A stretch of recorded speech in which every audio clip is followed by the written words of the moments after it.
It's critical to the national economic security, safeguarding physical and technological infrastructure and networks, encourage and making sure that we counter the foreign threats. And again, I appreciate all the work, and we understand the way threats have been evolving and the way this committee has been working with your department. Let me start off with the $260 billion from reconciliation. Despite the efforts of the chairman and myself, we try to finalize the funding for all of DHS in fiscal year 2026. We tried, didn't get to that, but we do know that there was a reconciliation that added $260 billion to the department. I'm a big supporter of the department, but I'm a big supporter of Article 1 of the Constitution. And that $260 billion it's more than 4 times that Congress usually allocates to the department in one fiscal year, not including the disaster relief fund. These funds were never considered by the members of this subcommittee, nor did the reconciliation include a single safeguard to keep the funding accountable to the taxpayer. That should concern every member of this appropriations panel. The power of the purse and the duty of oversight are inseparable, not because Congress is entitled to this authority, but because the American people deserve accountability. We attempted during the markup to add additional oversight to the reconciliation through various amendments, but we were not able to do that. We did have a few of those amendments that were put in the chairman's mark, and I certainly want to thank the chairman for adding some of that.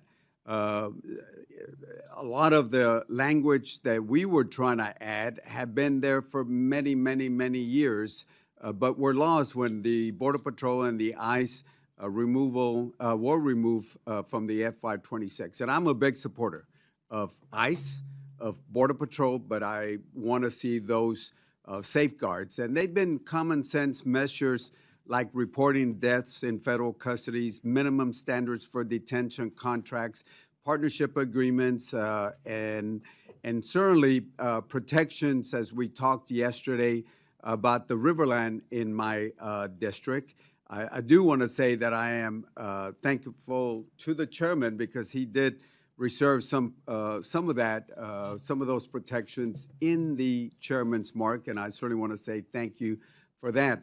I believe in strong border security, but it's got to be more than fiscal barriers, especially to the border communities where we've had historical lows. I think the numbers have gone down by 96%, and I congratulate all of y'all. I did not support open borders, and I do not support open borders.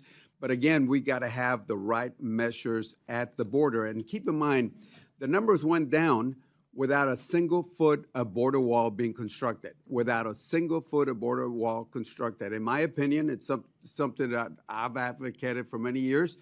You got to have repercussions at the border. You can't slap people on their hands and say, come into bienvenidos a los Estados Unidos. You got to have repercussions at the border. And then at the same time, you got to work with our neighbors, Mexico and other countries. And again, numbers went down. I believe that your numbers are at 96% without a single foot of border wall. But again, we got to look at what's important, and technology, intelligence, well-trained personnel. I think we have reached 21,000, almost 21,500 Border Patrol agents, which I support, and I supported funding for our Border Patrol. But we got to include our communities when we talk about border securities. The right policies matter. And as I mentioned, repercussions at the border for anybody that enters the border, the United States illegally, we got to have those repercussions. The reality is the $260 billion that we added, it's going to run out. It's going to run out in 3 years. And when we talk about hiring, the 21,500 Border Patrol agents, and as you know, the reconciliation added 3,000 agents to this, but at the end of this, we got to annualize their salary. So again, we got a lot of issues that we certainly want to look at, and I look forward to asking some of the questions of Mr. Secretary. It's always a pleasure seeing you again, and the Assistant Secretary. Look forward to working with both of y'all. With that, I yield back the balance of my time. Thank you, Mr. Cuellar. So I'm going to go to you now for questions. Shall I deduct a minute 44 from your questioning? No, sir. You should add an additional minute and a half. Thank you for your advice. I want to let the committee members know that we had a couple of ways to go with this, and so I thought it would be, especially with what's going on or not going on the floor, or that we don't know for sure what's going on the floor. We're not going to do 2 rounds of questioning, but Mr. Guest, would you like to come grab your seat? Or are you sitting by the door for reasons the rest of us should know about? If there's a problem, we'd like to go too, but anyhow. So we're going to do 1 round of 8 minutes per person to allow you, since it's been over a year, to allow everybody to have a good shot at having a discussion with the Secretary, but that's it, 1 of 8. And so, and I am going to attempt to be fairly disciplined about the 8 minutes. But with that said, we're going to turn right around. Oh, yeah, that's right. Mr. Secretary, would you like to do an opening statement?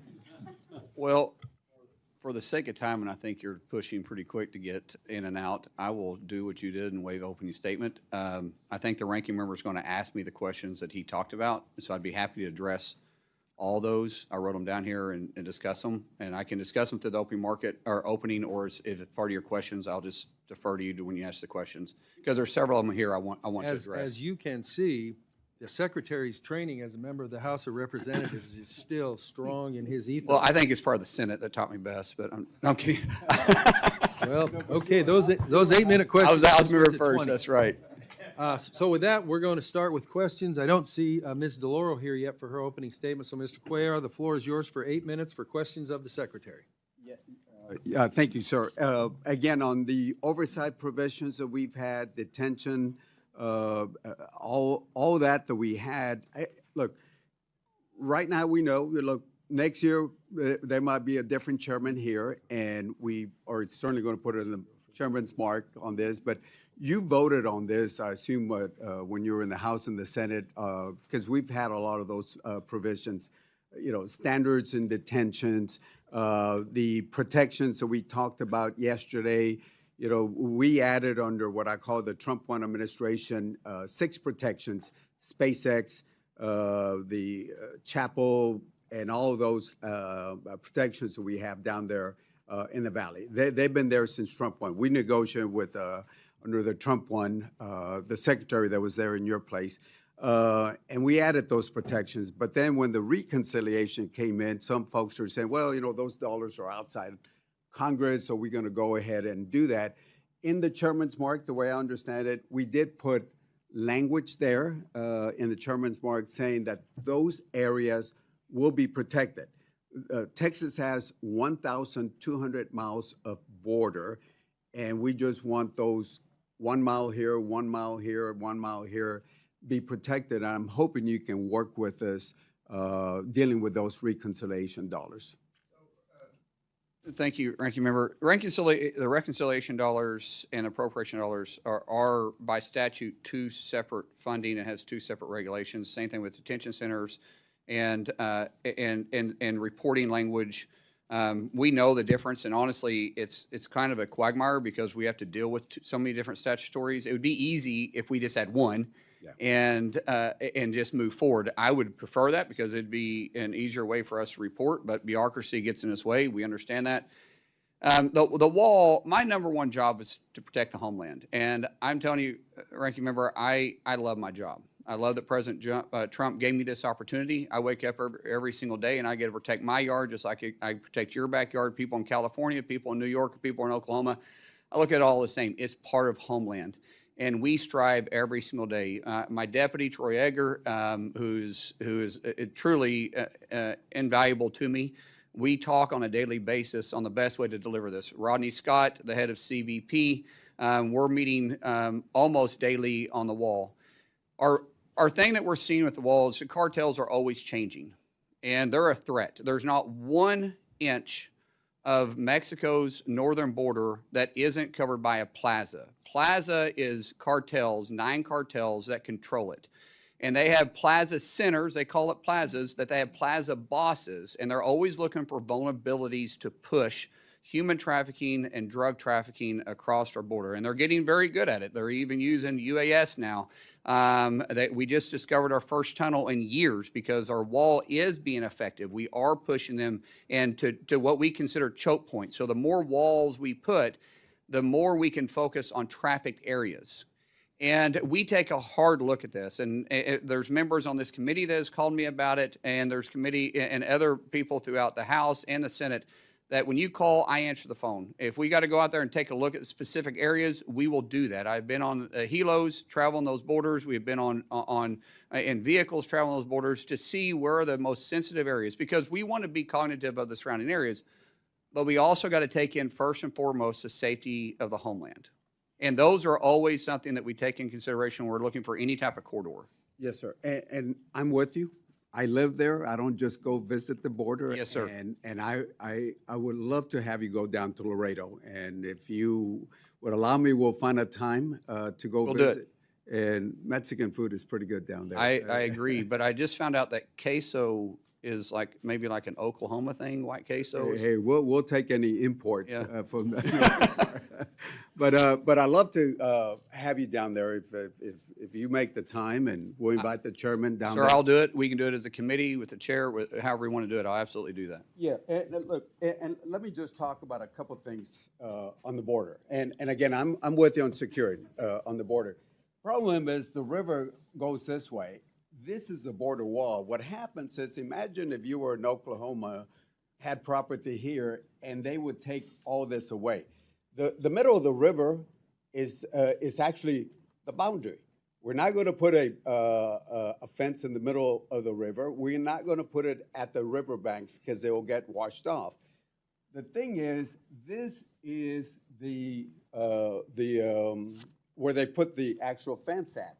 If you look at it, and I've taken planes just following down here with Michael McCall, this is the way the river is, and when you put a fence over here, you're just taking things away from property that's been there. Laredo, for example, was built in 1755, a little older than our country, and all we want is go down there, let's look at the best way to provide security down there. And that's all we're asking when you go down there, is just sit down with the folks there. We're patriots down there. We've been around for a long time. We live there. We just want you to come down and sit and spend a little bit of time with us there. Ranking member, actually, the deputy just got back from there yesterday. He spent a day and a half down there. The issue that we run into is the people look at the river as being the exact location of the border. It's not. The river is moved. And when we're talking about putting a barrier, we fought this in Trump 45 when we first started looking at surveying this. And the question was, do we follow what we consider the natural barrier is the river, or what actually the lines were when we draw them, back 200 years ago? It was because of some of the court rulings, it came to that we have to look at where our actual border is, and that goes back to the Roosevelt line. So when we start looking at the Roosevelt line is where we try to put it at. And there's some circumstances where we can't always run the Roosevelt line, but where we can, we do. But that's where we try to run is our true border line. Right. And we have fences down there in the valley, with the exceptions of those 6 exemptions that I talked about. There's our numbers from Border Patrol. Even with the fences, look at the heat maps. You still have people addressing. And if you ask any Border Patrol chief, I haven't asked this Border Patrol, but I've asked Border Patrol chiefs from Bush 1 all the way up to except for this current one.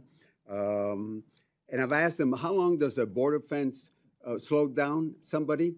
and they have always said from a few seconds to a few minutes. So again, I'm for border security. I got about 20 seconds left because I'm going to make sure we follow this. But look, we can talk about it. I'm for border security. You're for borders. All I ask you is go down there. I understand Tom Holman was down there also in Laredo. Appreciate notifications before instead of hearing that from my mayor and other folks. But I ask you to go down there and spend a little bit of time with our communities. We will do that, and we are addressing the primary wall. That's why we're putting in the wall system now, which is called the secondary wall too, because the cartels have been exposing it. We're putting in smart fences, which allows us to respond when they're tampering with the wall. The second wall, which is the primary wall, which will still be within our footprint, we're constructing it sometimes at the same time. Partly, we're going to have to come back and do it, but we'll all have it done before President Trump is out of office. We'll have the complete primary and secondary wall done. And that gives us time when they cut the fence, we can react because they're doing it in very rural areas. And we can react before they can get past the secondary wall. And we know how many we're dealing with. Plus, we're using UAS now to put up with heat sensors to be able to track them and see what we're dealing with. So you're absolutely correct. The cartels have got really good, but that's what they do. They're criminals. And so every time you do something, they try to figure out a way to get around it. And we're going to defeat them at every turn. My time is up. Thank you. By the way, according to FBI statistics, Laredo's the safest city in Texas. Thank you. Look forward to seeing you in Laredo. Thank you, Mr. Ranking Member. Next, we're going to go to the gentleman from Florida. Mr. Rutherford, the floor is yours for 8 minutes. Thank you, Mr. Chairman. Mr. Secretary, it's great to see you, particularly in this position as a former law enforcement officer myself. It's great to have somebody in there that understands law and order. We wouldn't need the wall, like he said, if every administration would enforce the current law as it is, but they won't. And so we need this wall. The first one is an impediment. The second one gives you time to get there, and great plan. I want to speak a little bit about organized retail crime and cargo theft, because they are no longer isolated property crimes. They are sophisticated, they are interstate, and they are often transnational criminal enterprises that threaten the integrity of the U.S. supply chain. They impose higher costs on consumers and generate illicit proceeds that support these cartels who are running these things and other criminal enterprises. I would also mention that these are the non-domiciled CDL drivers that are killing our American public out on our roadways because they don't know how to drive. Last month, the House overwhelmingly passed the Combating Organized Retail Crime Act, CORCA. This committee also passed the FY27 Homeland Security Appropriations Bill, which we included language in that bill for the $4 million to establish the Organized Retail and Supply Chain Crime Center that would be created through CORCA. So we're funding it in advance, hoping that the Senate will do the right thing. We have to start fighting these cartels who are absolutely taking over our trucking industry. First, I'd like to know, would you agree that combating cargo theft and this organized crime is imperative to our national security? And from a Homeland Security perspective, how important is it that Congress provides DHS with the tools and statutory direction that CORCA gives to treat organized retail crime and supply chain crime truly as a national security threat? Thank you, Sheriff, or Congressman, for the, I've called you Sheriff for so long. Please. Yes, okay. Yeah. Sheriff, thank you for that question. It is something that we're seeing organized crime expanding into. Unfortunately, underneath the Biden administration, they had 4 years to build a network because there was just no enforcement on this. Mm-hmm. The Trump administration has had a zero policy, and we're kicking all the networks. We're going from the cities on down to the borders.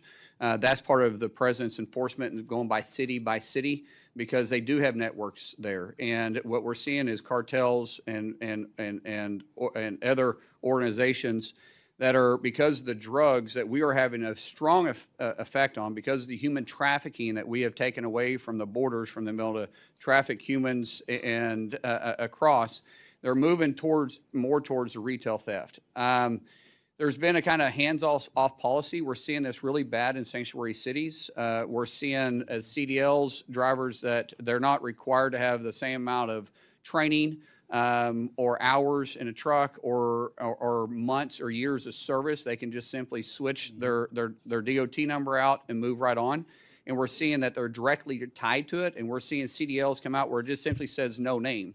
Oklahoma, I would say we're one of the strongest to enforce this, but the more cooperation we have with the 287G program, we can combat this. Because ICE, even though people consider them just rounding up illegals, ICE is Immigration Custom Enforcement. HSI, who falls underneath ICE, is also part of that.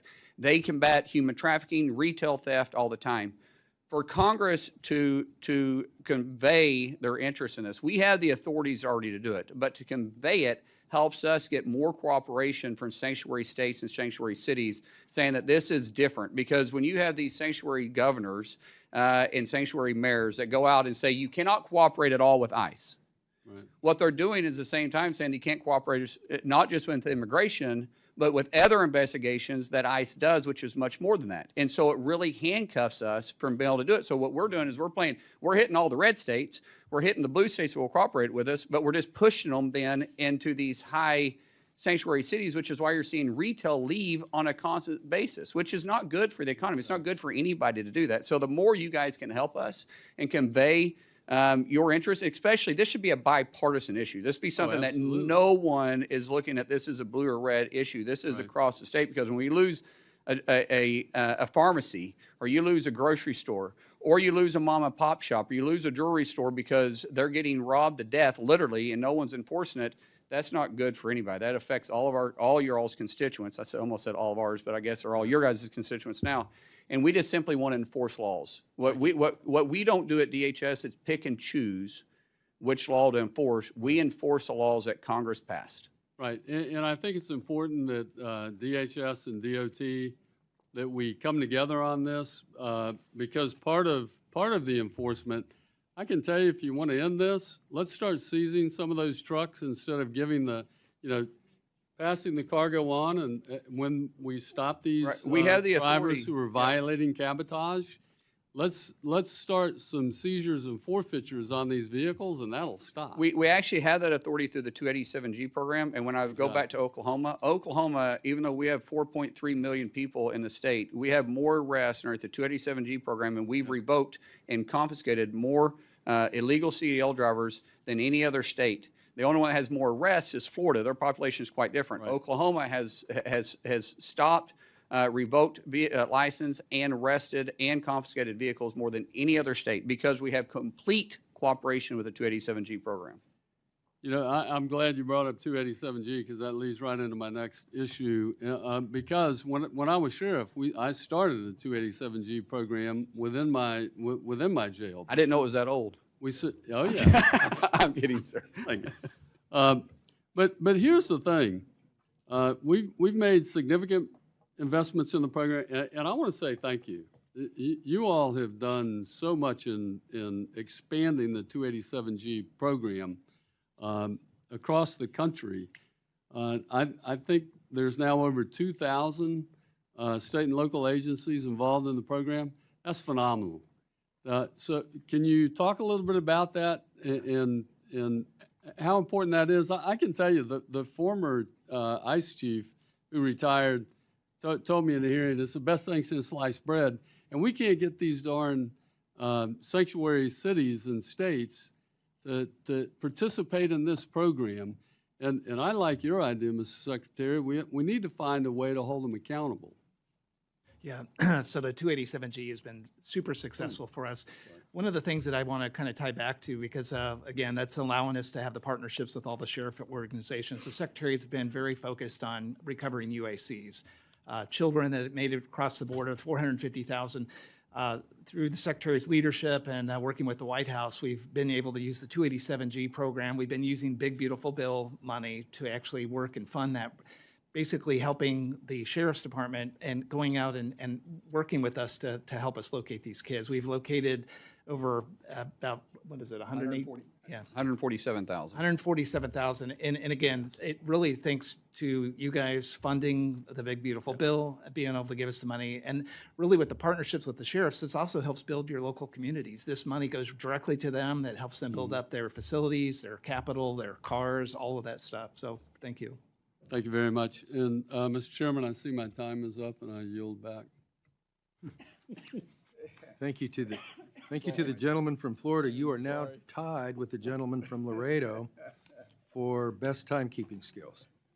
It is my understanding that the distinguished ranking member of the full committee wants unanimous consent to enter her opening statement in the record. So if that's true, without objection, so ordered, and the floor is yours for 8 minutes for questioning. Okay. Well, I was just going to say, because I was late and my colleagues have been sitting here as I do want to put my statement into the record, but let me just have my colleagues go first, and then I'll come back, okay? Thank you. Thanks, Mr. Chairman. Yes, ma'am. Your statement will be entered in the record, and you we very now much. recognize the gentlelady from Illinois for 8 minutes for her questions. Secretary Mullin, I want to discuss FEMA's denial of disaster assistance for families in Illinois. You and I both come from communities that deal with tornadoes. Just last week, Northern Illinois was under a tornado watch as severe storms swept through the region, downing trees, disrupting flights in and out of Chicago, and leaving thousands without power. And between August 16th and 19th of last year, severe thunderstorms, extreme rainfall, flooding, and damaging winds impacted communities across Northern Illinois. Homes were damaged, roads were flooded, power lines were downed, and families suffered significant losses. Illinois requested a major disaster declaration that included individual assistance, which helps affected families pay for home repairs, property losses, childcare, temporary housing, moving assistance, moving expenses, and recovery costs. FEMA denied Illinois' request in October. Illinois appealed in November. Then on February 7th, 2026, FEMA denied the appeal and reaffirmed its decision. Unfortunately, Illinois is not alone. Since President Trump took office, the number of disaster declarations approved has been 30% lower than the historical average. And there's reason to be concerned that they're being politicized. An analysis from March of this year found that FEMA approved just 23% of disaster requests from Democratic-led states compared to 89% from Republican-led states. Don't get me wrong. Concerns about FEMA's response are coming from both sides of the aisle, including from your former Republican colleagues in the Senate. This should not be a partisan issue. Americans expect timely disaster assistance decisions that follow the law, not politics. What makes this even harder to understand is that Republicans have provided DHS with tens of billions of dollars through reconciliation funding twice on top of annual appropriations. Your department has repeatedly stated that this funding could support operations for years, yet families in my district were told there was no assistance or funds available to help them recover. On top of that, this committee does not have a comprehensive spend plan explaining how these funds are being used, despite my repeated requests over the last several months. Secretary Mullin, will you commit to a member-level meeting with my colleagues and I to discuss why Illinois' disaster declaration was denied and to see how we can support my constituents? Ma'am, we haven't denied anybody a meeting with us. If you reach out, we'll meet with you, just as long as, and we'll do it in a timely fashion, maybe not the next day, but we'll get to it as soon as possible. But I do want to address, if you don't mind, what you talked about here on politicizing it, because I don't. I actually don't want to talk about politicizing Well, but it. if you- I want to meet with you to But discuss this in you depth. made some This is my accusations time, here Mr. about Chairman. President Trump that's actually not accurate, because Mr. Chairman, if you're going to make accusations, though, you have Mr. to let us Chairman, respond back to them. reclaiming my time, Mr. Chairman.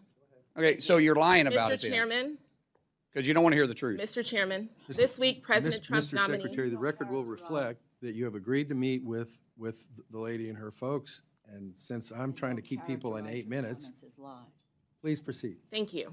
This week, President Trump's nominee to head FEMA, Cameron Hamilton, appeared before the Senate Homeland Security and Government Affairs Committee and pledged that FEMA would be fair and reasonable when evaluating requests for disaster aid. Secretary Mullin, will you make the same commitment as Mr. Hamilton to evaluate disaster requests fairly, reasonably, and without regard to politics? Yes or no? It's interesting that you won't allow me to answer those questions. I can explain it to you, because I don't look at states different between blue or red. I look at them across the country as a whole. Thank If you. you actually want to know what we're doing, I'll be happy to, so you're not worried about this. I don't look at this any different, ma'am, and I'm not here to argue with you. I'm not here to fight with you. I like facts. Great. Accusations doesn't help anybody. I appreciate The more that you're informed, the commitment, better you know, and I because will saying get some to stuff that that's not true. commitment. And I hope that Illinois receives the same fair consideration as any other state. Now, I'd also like to address another deeply concerning matter, detainees who died while in your custody. Secretary Mullin, since Donald Trump took office, DHS's immigration detention system has been plagued by medical neglect, abuse, overcrowding, and a historically high death rate. I saw these dangerous conditions with my own eyes when I visited the Miami Correctional Facility in Bunker Hill, Indiana, where I met with individuals who told me that it takes months to receive medication refills, including for life-threatening illnesses like diabetes. Others reported being left unattended with infected boils and other serious conditions. So it's no surprise that a detainee at that facility died shortly after my visit, or that more detainees died in ICE custody in 2025 than ever before.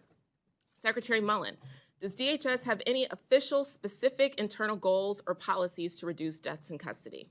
Ma'am, your numbers just aren't accurate. We've had 0.009%. I didn't, Mr. Secretary, You're I didn't asking ask. about I asked this. a It's specific question. 0.009% Mr. Chairman. of deaths. Mr. And Chairman. we've had 54 Reclaiming total in my the time, president's Mr. time. Chairman. Those are dangerous If I- accusations Mr. you're making. Secretary, Mr. which- Secretary. Those are dangerous I get accusations that. that she's making, because we in are the state of not- Illinois, This they're is my twice We are as high. not doing They're twice a as talk high over to time. die in the state penitentiary of Illinois than they are in You are detention invited to centers. this committee. This is my time. And you need are to be a informed guest. by what you're saying. I am informed. No, you're not, ma'am. Mr. Secretary, does DHS have any Do you realize that official do you specific realize that internal we have goals or one policies? doctor Mr. per Chairman. 1,000 for detention centers for our federal detention centers in the state of Illinois? They have one per 1,800. Chairman, But this yet is she my wants to time. focus on our I detention understand centers? that. You'll get your time. Thank you. You're welcome. So I guess this is a good place to stop. We are trying to keep members to 8 minutes. Mr. Secretary, you know that too. That's fine. So we all know how the clock runs here. The idea is to get together to forward questions. And I'm going to have you repeat your question Thank when you. we start up again. Thank you. But I can tell you this, if this format won't work, then we'll reschedule the meeting for later when we can keep it to all the issues accordingly. So this is the efficient way to do it, but if we can't do it the efficient way, then we'll go to Plan B, which will not be today. And I don't mean that as a threat to anybody. I'm just saying this is not Meet the Press or Fox News or whatever for anybody involved. It's what's the question, what's the answer? Mr. Secretary, if you need more time to respond to that, the committee will make any of your comments part of the record, and we will endeavor to make sure that you get to meet with whoever wants more time. But while we've got the whole committee sitting here, we're not going to do the XYZ debate, whatever the heck. So, ma'am, please repeat your question, and as near as I can figure, you got about 4 minutes left. Thank you, Mr. Chairman. You're welcome. Secretary Mullin, does DHS have any specific internal document, policies, or goals to reduce deaths in custody? And we do a wonderful job on That's a providing yes or no medical question, to, sir. we're doing a wonderful job Okay. at it. We have Is it your testimony 0.009% of that you deaths do in not our know whether the prison, department that you lead which is a has lot better than the state of policy? Illinois. Is it your testimony that you do not know whether or not the department that you lead has a policy to reduce deaths in custody? No, I did not say that, ma'am. You didn't answer my question. Yes, I did. You're making accusations and you're not even I'll looking take at your that own as a state. no. You have no policy or plan to reduce deaths in custody. That's not now, true. 2 months ago, I asked ICE Our medical staff acting does a director Todd phenomenal Lyons job. In the fact, same every question. detainee sees a doctor said or that- a Mr. nurse with every 2 weeks. I reclaim my time. Okay, ask your next question. Okay. 2 months ago, I asked ICE Director Todd Lyons the same question. He said that ICE, quote, hopes that there will be no deaths in custody, but admitted that the agency had no actual policy in place to prevent them. Rather than implement one, he resigned just a few hours later. Secretary, since that hearing, 3 more people have died in ICE's custody, and those are the only deaths that we know about based on your agency's public reporting. So, Mr. Chairman, I would like to request unanimous consent to enter into the record a report that came out today from Human Rights Watch and Physicians for Human Rights titled Dying in Detention, Rising Deaths in an Expanding U.S. Immigration Detention System. Drawing on, I'm sorry. Without objection, so Thank ordered. you so much, Mr. Chairman. Drawing on government records, detention data, and expert medical reviews, this report outlines 52 deaths in ICE custody during President Trump's second term and highlights the concerns we've been raising to your department regarding the lack of access to medical care, suicide prevention, transparency, and accountability in detention facilities. Secretary Mullin, ICE's detainee death reporting has not been updated since April 28th of 2026. The death rate in ICE custody has doubled during President Trump's second term. Will you commit to reporting detainee deaths as required?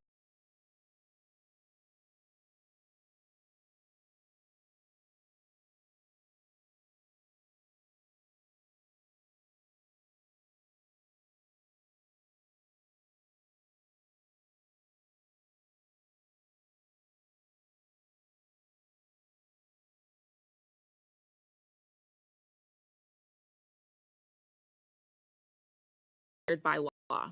We do report them, ma'am. No one, So is it your I don't know. testimony then We that there is report these, no- what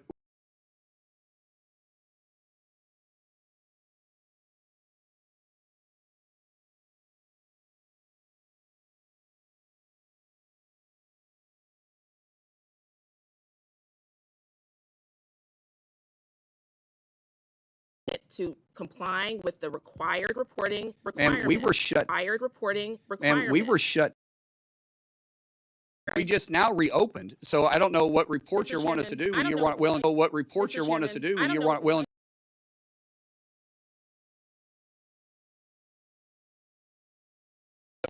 is that the ICE There's no director- questions, it's just comments. No, I had a question. sir. Questions, it's just comments. No, I had a question. Yes, sir. There is a policy of reviewing and publicly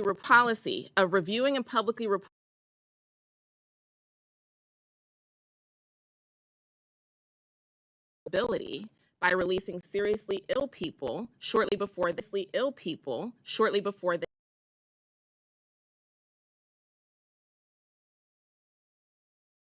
and Congress should be able to conduct oversight, and the American people should have confidence.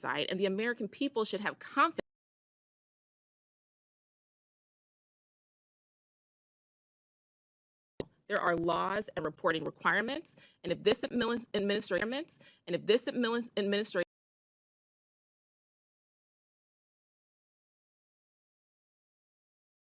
more detention capacity or any additional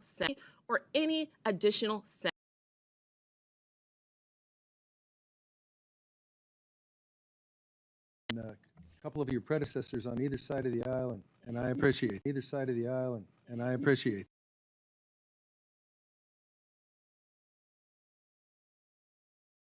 Having a good time so far? The floor is yours for 8 minutes.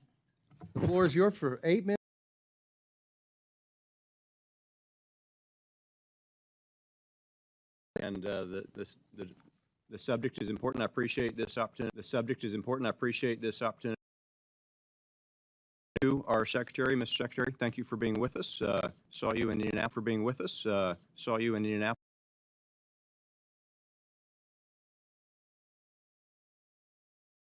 To focus on some practical issues that matter to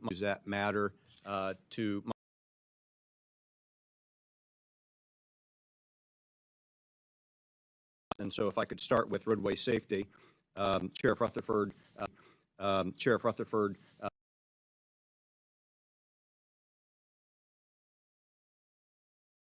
suffered 2 crashes recently involving individuals.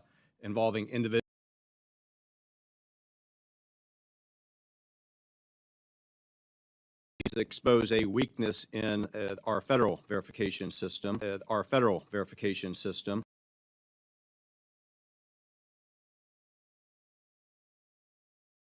Privileges because the DHS SAVE system,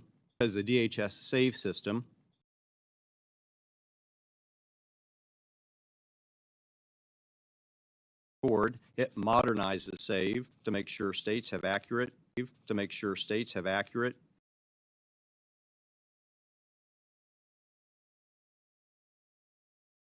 rig up and down our highways.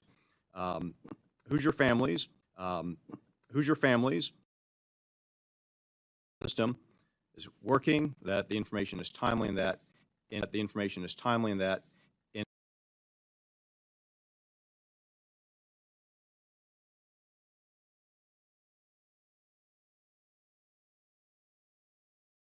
before licenses are issued or renewed. And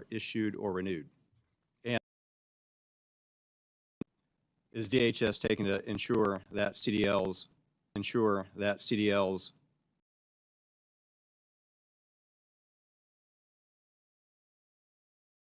with Department of Transportation to do this. That obviously falls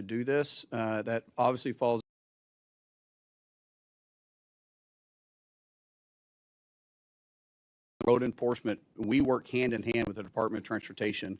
When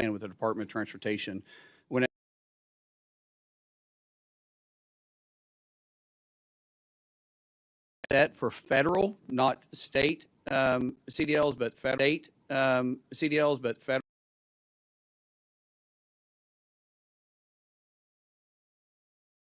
With other agencies as well. So some of this stuff, especially if it's negligent,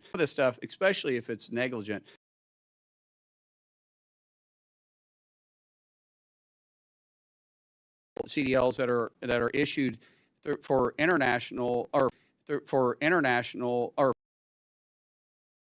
with the Department of Transportation, we go after the illegals that should never have.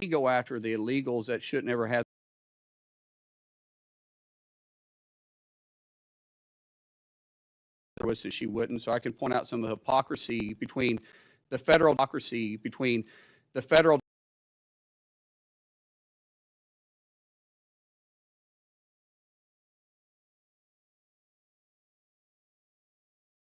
have adequate medical or dental care. That's from their own state health inspectors. And for 29 facilities across the state, we're one for one.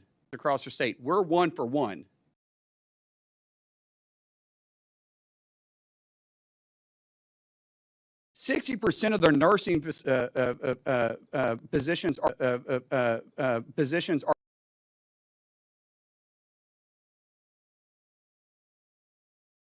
35 detainees.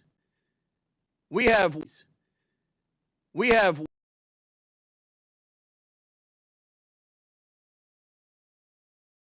facility doesn't. So I would suggest that maybe our Democrats should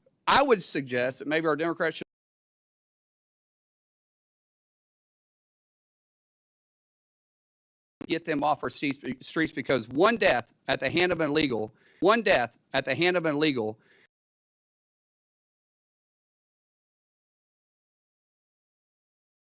for you that time to respond to my colleague from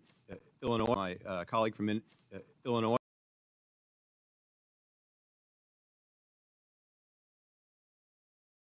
Indianapolis is not only my home,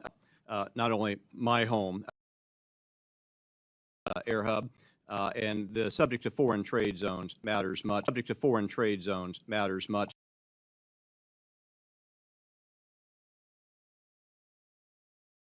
In and around my district depend on the functioning of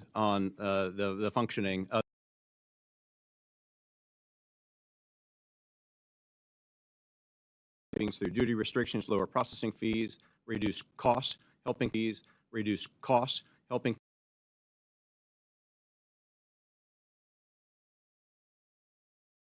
process is handled by CBP and their and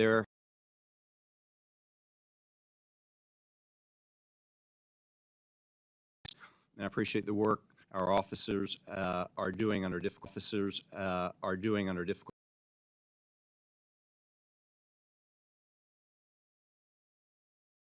that may enable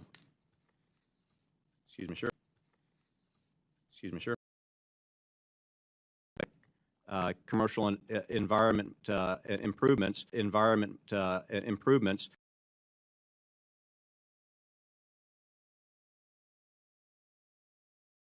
of these foreign trade zone programs quickly and efficiently.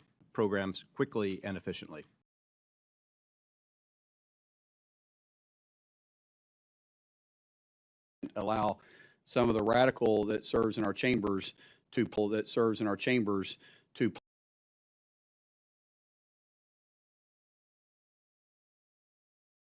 over the last fiscal year. The last time was 115 days. It makes it 115 days. It makes it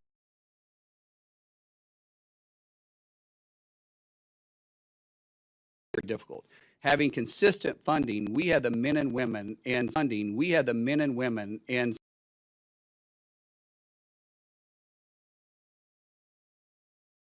wanting to deploy. I will say because of the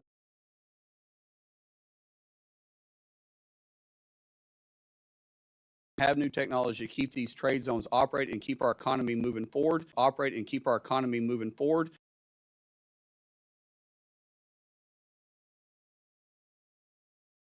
world, because people want to do business inside the United States, and we need a business inside the United States, and we need to.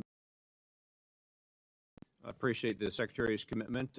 Much of this shouldn't be ideological.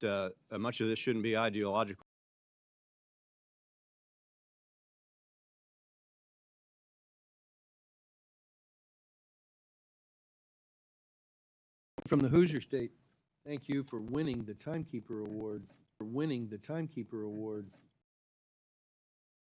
Just guessing. To the gentleman from Hawaii whose name is not.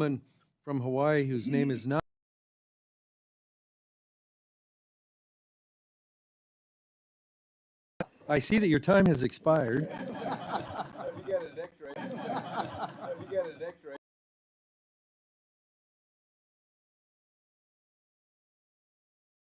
In his opening statement, which comes down to this basic point.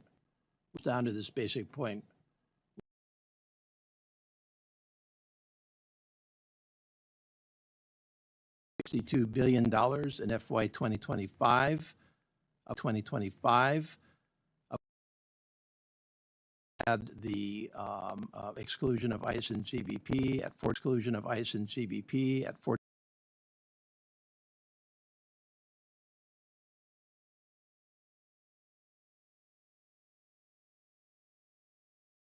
$191 billion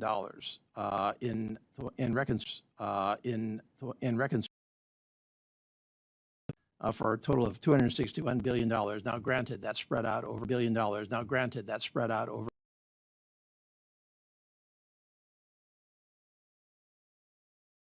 year to itemize where that reconciliation money is actually going.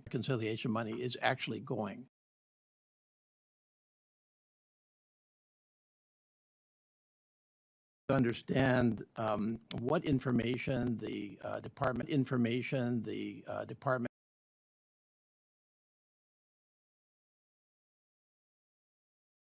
reconciliation monies. And I asked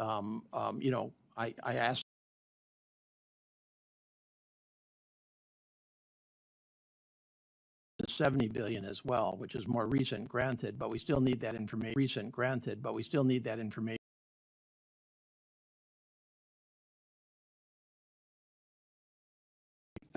I hate that what you guys have been through since I've been in office. You guys have had two volcanoes, and Governor Green and I have worked very closely together. I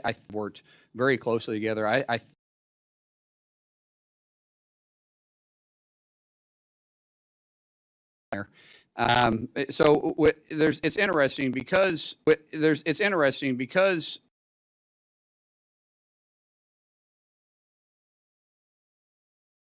reconciliation to get funded. And it shouldn't have been that way. I would have loved to have done it. And it shouldn't have been that way. I would have loved to have done it.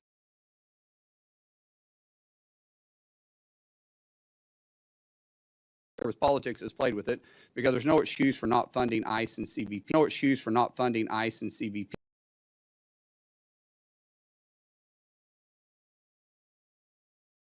That we spend, there's nothing that we don't want to share. We have So the short answer is we, especially for the $191 billion, we have all the detail that's required. I did see letters coming through from this committee asking for this information. Of the 191, there's approximately 124 billion that we've actually apportioned, worked with OMB going through, and we've committed or obligated about 66 billion at this point. And has that information been made available to us? It will be made available. There's the reporting process that and like the Secretary said, with the delay, we've had a lot of challenges with the back office with all the delays with the shutdowns, but we'll be getting everything updated. And then within the department, we absolutely track this very carefully. Okay, and what about the 70 billion? Is that not due to us yet? The 70 billion obviously passed fairly recently. All the department or the two areas, ICE and CBP, are putting together their spend plans, working with OMB to get the apportionments. And once the apportionments are in place, we'll start working through the obligations that'll follow the same path that we're going through right now with the 190 billion. Okay. One of the concerns with the 70 billion as we went through that debate was that 5 billion of that 70 billion was allocated to the Secretary's office unspecified. First of all, do you agree with that? I just want to make sure we're on the same page. And second, what exactly are the plans for the Secretary to have 5 billion to spend at his discretion? Yeah, the 5 billion is very similar to what you saw in the 190 billion OSAM fund that we had out there for the Secretary. And it's really kind of broken up into kind of two categories between the judicial or stuff that's done non-immigration and the 2.5 that would be potentially stuff that we could do to augment stuff in. The example that I would say the Secretary's been very focused on is counter UAS.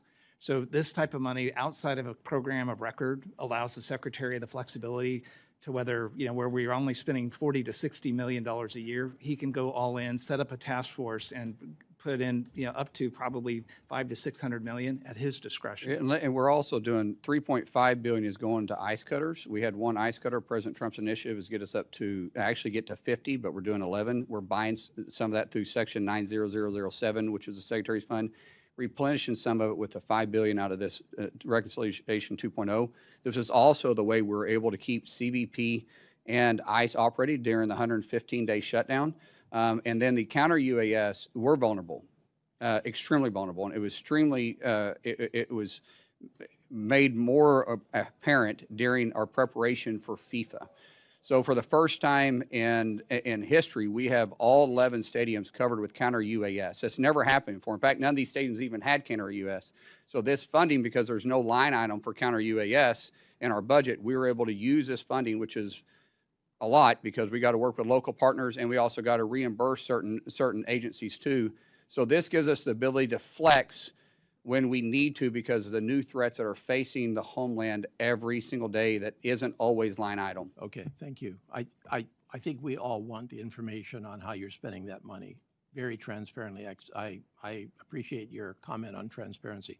And by the way, I don't want to let your comment on FEMA's help to Hawaii go undiscussed. We have, in fact, had major challenges, and FEMA has been very, very good. And in prior hearings with your predecessor, I commented in particular that what appeared to be a vendetta against FEMA was completely uncalled for, given what FEMA has actually done for Hawaii on the ground with 3 straight disasters in the last couple of years. So appreciate your partnership on that.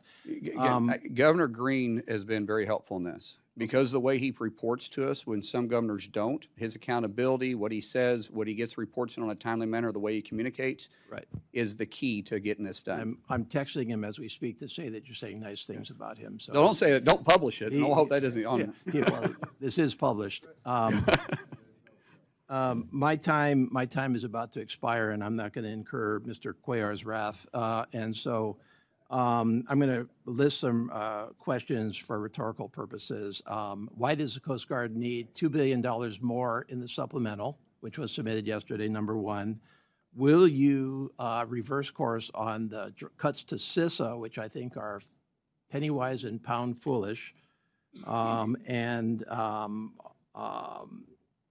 How much do you actually, I'm going to stop right there because I'm over time. I don't want to get in trouble. Can I answer those real quick? I can do it real quick. So, No, Mr. Secretary, I can make it easy for you. Yeah. I am going to yield Mr. King, who some know as Mr. Case, 2 minutes of my questioning time for you to answer those 2 questions. well, it won't take me 2 minutes. So the $2 billion supplement fund that we sent back, we've had a tremendous amount of more expense because of the threats that are facing us with the actions in Iran. plus the narco boats that we're having in, those weren't there. The president has put a tremendous amount of emphasis on putting new cutters on the water and utilizing the Coast Guard in a way that hasn't been used before. That comes with manning power too. And so the $2 billion to stand up to meet the force needs of us moving forward, and also on some reimbursement costs that we incurred during the shutdown. So while we're shut down, DOW was paying our fuel bill because we still had missions. Our international waters, and it wasn't, they weren't patrolling themselves. And since we didn't have the funding, we had to do it. And so that's reimbursing also to the DOW and for our mission sets. And you have Oh, about, and counter-UAS, sorry. Counter-UAS, yes, CISA. or CISA, I mean. CISA, absolutely. Listen, CISA has very unique authorities, and we have adversaries that are attacking not just our government, but attacking our businesses every single day. And the one that has that authority to do it is CISA. It probably got a bad rap because it wasn't utilizing its authority. It was politicized for a little bit. We're hiring the best people. We're bringing in a director for CISA. We want to stand it up and be not just average. We want to be the go person for cybersecurity in the nation. That's our focus. That means we're going to hire back up. We are about half staffed what we need to be. Do we need to hire everybody back? No. Do we need to hire about 600 people back? Yes, but I don't want to put bodies in position. I want to put the talented individuals that know what they're doing and have partnerships with our state and local officials. thank you. Thank you very much for your forbearance, Mr. Chair. Mr. Cuellar, thank you for helping out your colleague from Hawaii on getting those questions answered. And we're going to go now to Mr. Guest, the gentleman from Mississippi. The floor is yours for 8 minutes. Thank you, Mr. Chairman. Ms. Secretary, thank you for being here. Thank you for your leadership. I want to start first with an issue that is a priority not only of mine personally, but also of my delegation. In May of this year, tornadoes hit South Mississippi, causing extensive damage. There is an outstanding FEMA disaster declaration. Now, I will say that it has been approved by your agency. Your agency has been extremely receptive. We have contacted FEMA, and I can say that they have provided all the information that we've requested, and you have done everything on your end and your agency's end to try to get Mississippi the needed relief. At this point, we are still waiting on that to be signed off by the White House. And so my request to you, Mr. Secretary, is if you would please press the White House to review the outstanding request for assistance because it is something that is extremely important to my home state of Mississippi. Ms. Secretary, thank you for the work that you've done in securing the World Cup. I know that we are now 2 weeks in, and it appears that the World Cup has been a great success for America. I have enjoyed watching videos of fans from across the world come to some of the 11 host cities across the country. Speaking of the reception that they've received, getting to experience American hospitality and getting to feel secure in the 11 different sites that you and local and state agencies are responsible for securing. You mentioned some of the challenges, the UAS, anti-drone, some of the challenges securing the stadiums themselves, and then some of the outer events that are occurring. And so as we are 2 weeks in, just kind of want to get your thoughts. I know we're not done. The mission is not complete. But one, I want to congratulate you, but I also want to get your thoughts as at this point, kind of give us an update on where we are 2 weeks into the FIFA World Cup. Thank you so much, Congressman. First, real quick on the disaster, the president's well aware of Mississippi. Him and I, actually, he was texting me while the governor was texting me. Cindy Hyde-Smith was in the vehicle with him, and we were working together. I turned around and called the president. The president said, make sure they get the disaster relief or the disaster declaration over to me. We'll start working on it. We're waiting on preliminary numbers to come in that the governor knows about. When he sends us to us, he'll go straight to the president, get to the president's desk, and we'll put in. But they're still assessing the damage there, which was horrific. The discussing FIFA, thank you.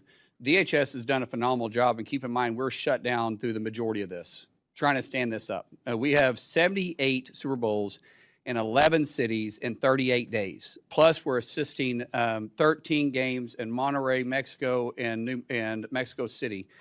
So we've been spread thin. We couldn't do it without our private partnership and public partnership in our state. This hopefully can show that DHS, with CBP, with ICE, with TSA, with the FBI, we can work together and have a good working relationship when we're looking all together for enforcing laws and making sure that we're safe. So when we're working in New Jersey, or we're working in New York, or we're working in Seattle, or we're working in LA, we're working flawlessly together. And hopefully we can do that to enforce other nations' laws too, because we've had no serious major incident. Now, there's a lot of fans that go around. Things happen. But there's been no serious issue. We've had some threats come up. We've been able to knock it down because of our relationship with FBI, plus ICE, which has HSI, which can investigate, go make the arrest. So we've had a great fan experience. We've got great rapport back from our fan base. Even in the fan zones that they have set up for the fans to experience the games that can't get in, we've had a great time. We do have a tremendous amount of counterfeiting. We're starting to see more human trafficking come in place. Just in Dallas last week, we rescued 4 kids and 1 adult female, arrested over 90 people that was involved in that human trafficking ring. We continue to push on that, but because of our great men, women in uniform, not just in DHS, which we have 80,000 badge officers inside DHS, but because of the state and local police and sheriff departments, we're able to say that we have a safe and secure area to which our fans can experience something. And I'm not a soccer fan. I've never been at a soccer game before until LA in our opening day on the 12th of June. I loved it. It's like becoming a NASCAR fan. Watching it on TV isn't as fun as being there in person.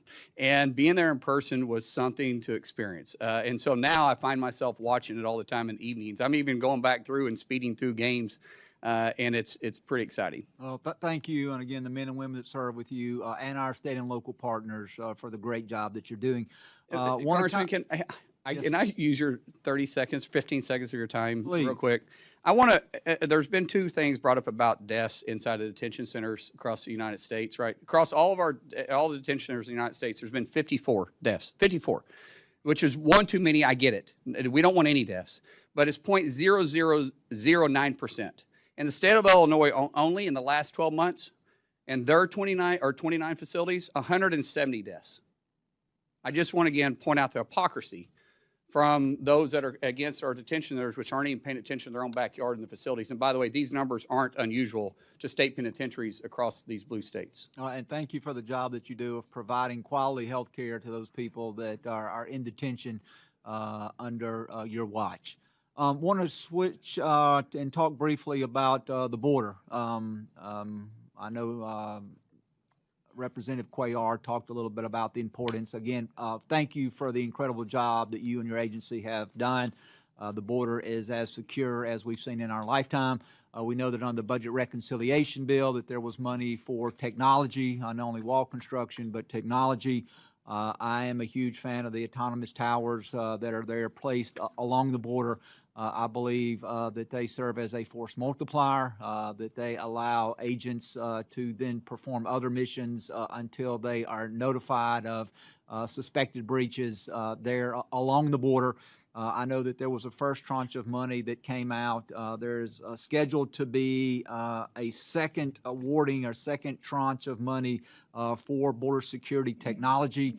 2 questions. One is, can you tell me, if you know, Mr. Secretary, an anticipated timeline as to when those awards will be announced? And then the second part, and then I will let you answer and yield back, is as we look at investing in new systems, I would ask that you take into account the input of your rank and file officers who are there.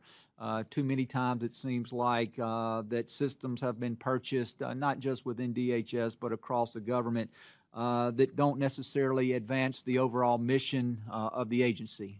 We don't seek the input of those people who are there going to be operating the systems. And so I know I'm about over, but I wanted to give you a chance to answer those two questions before I yield back. Absolutely. The technology we put in place is technology of today. We don't want technology that we bought last year and it's outdated by the time it gets put in place. So the AI is a game changer. It is a force multiplier. These autonomous towers do allow us to have capabilities that we didn't have in the past, but they've also changed since we first deployed them last year. We're currently going through new testing, new requirements that we see that was holes and laps in the systems, and also greatly taking the input of the individuals that patrol the area and where we need to be paying attention to. Some of those areas just, it doesn't make any sense because they have too much traffic. So when you see it, you don't have time to react. Sometimes it's proximity to a road that we had put it there, and we're not necessarily aware of it because it's not a road that was on our maps, but it's a road that they use or a trail that they use that's well used. Our officers or agents that are on the ground, they know that, and so we're constantly starting to get feedback, having it deployed in better spaces, but changing the technology and then be able to update in real time with the technology, kind of like we do our phone. Thank you, Mr. Chairman. I apologize for being over time, and I yield back. Apology accepted. The gentlelady from El Paso, the floor is yours for 8 minutes for questions. Thank you, Mr. Chairman.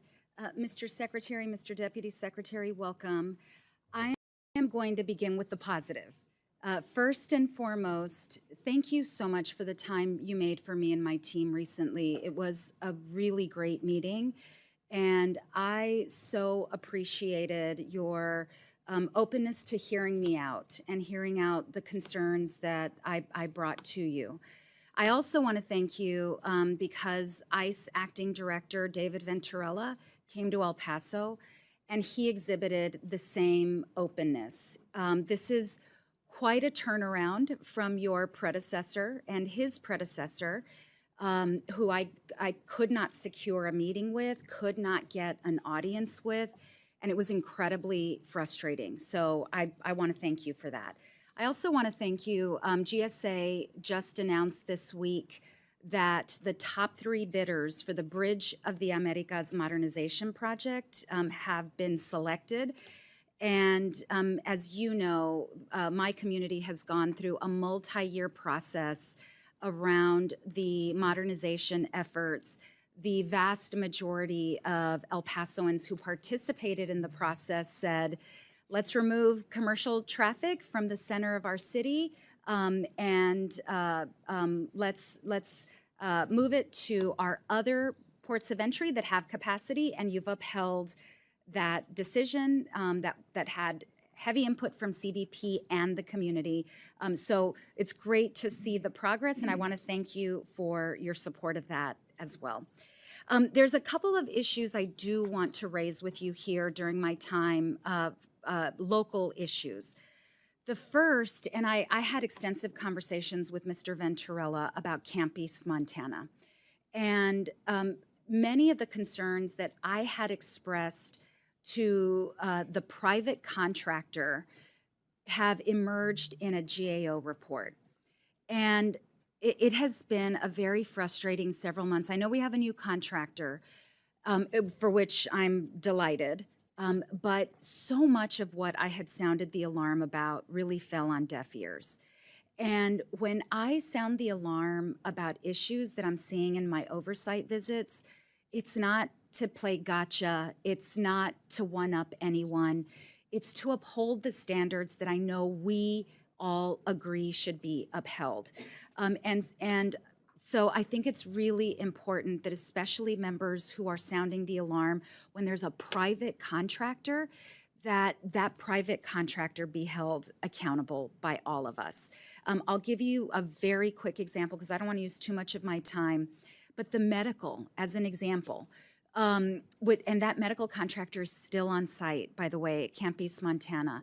Just one glaring example. I spoke with a detainee, and I've spoken with dozens and dozens of detainees, but he expressed to me, he had been at Camp East, Montana for weeks, and he expressed to me the pain that he had been living with his arm.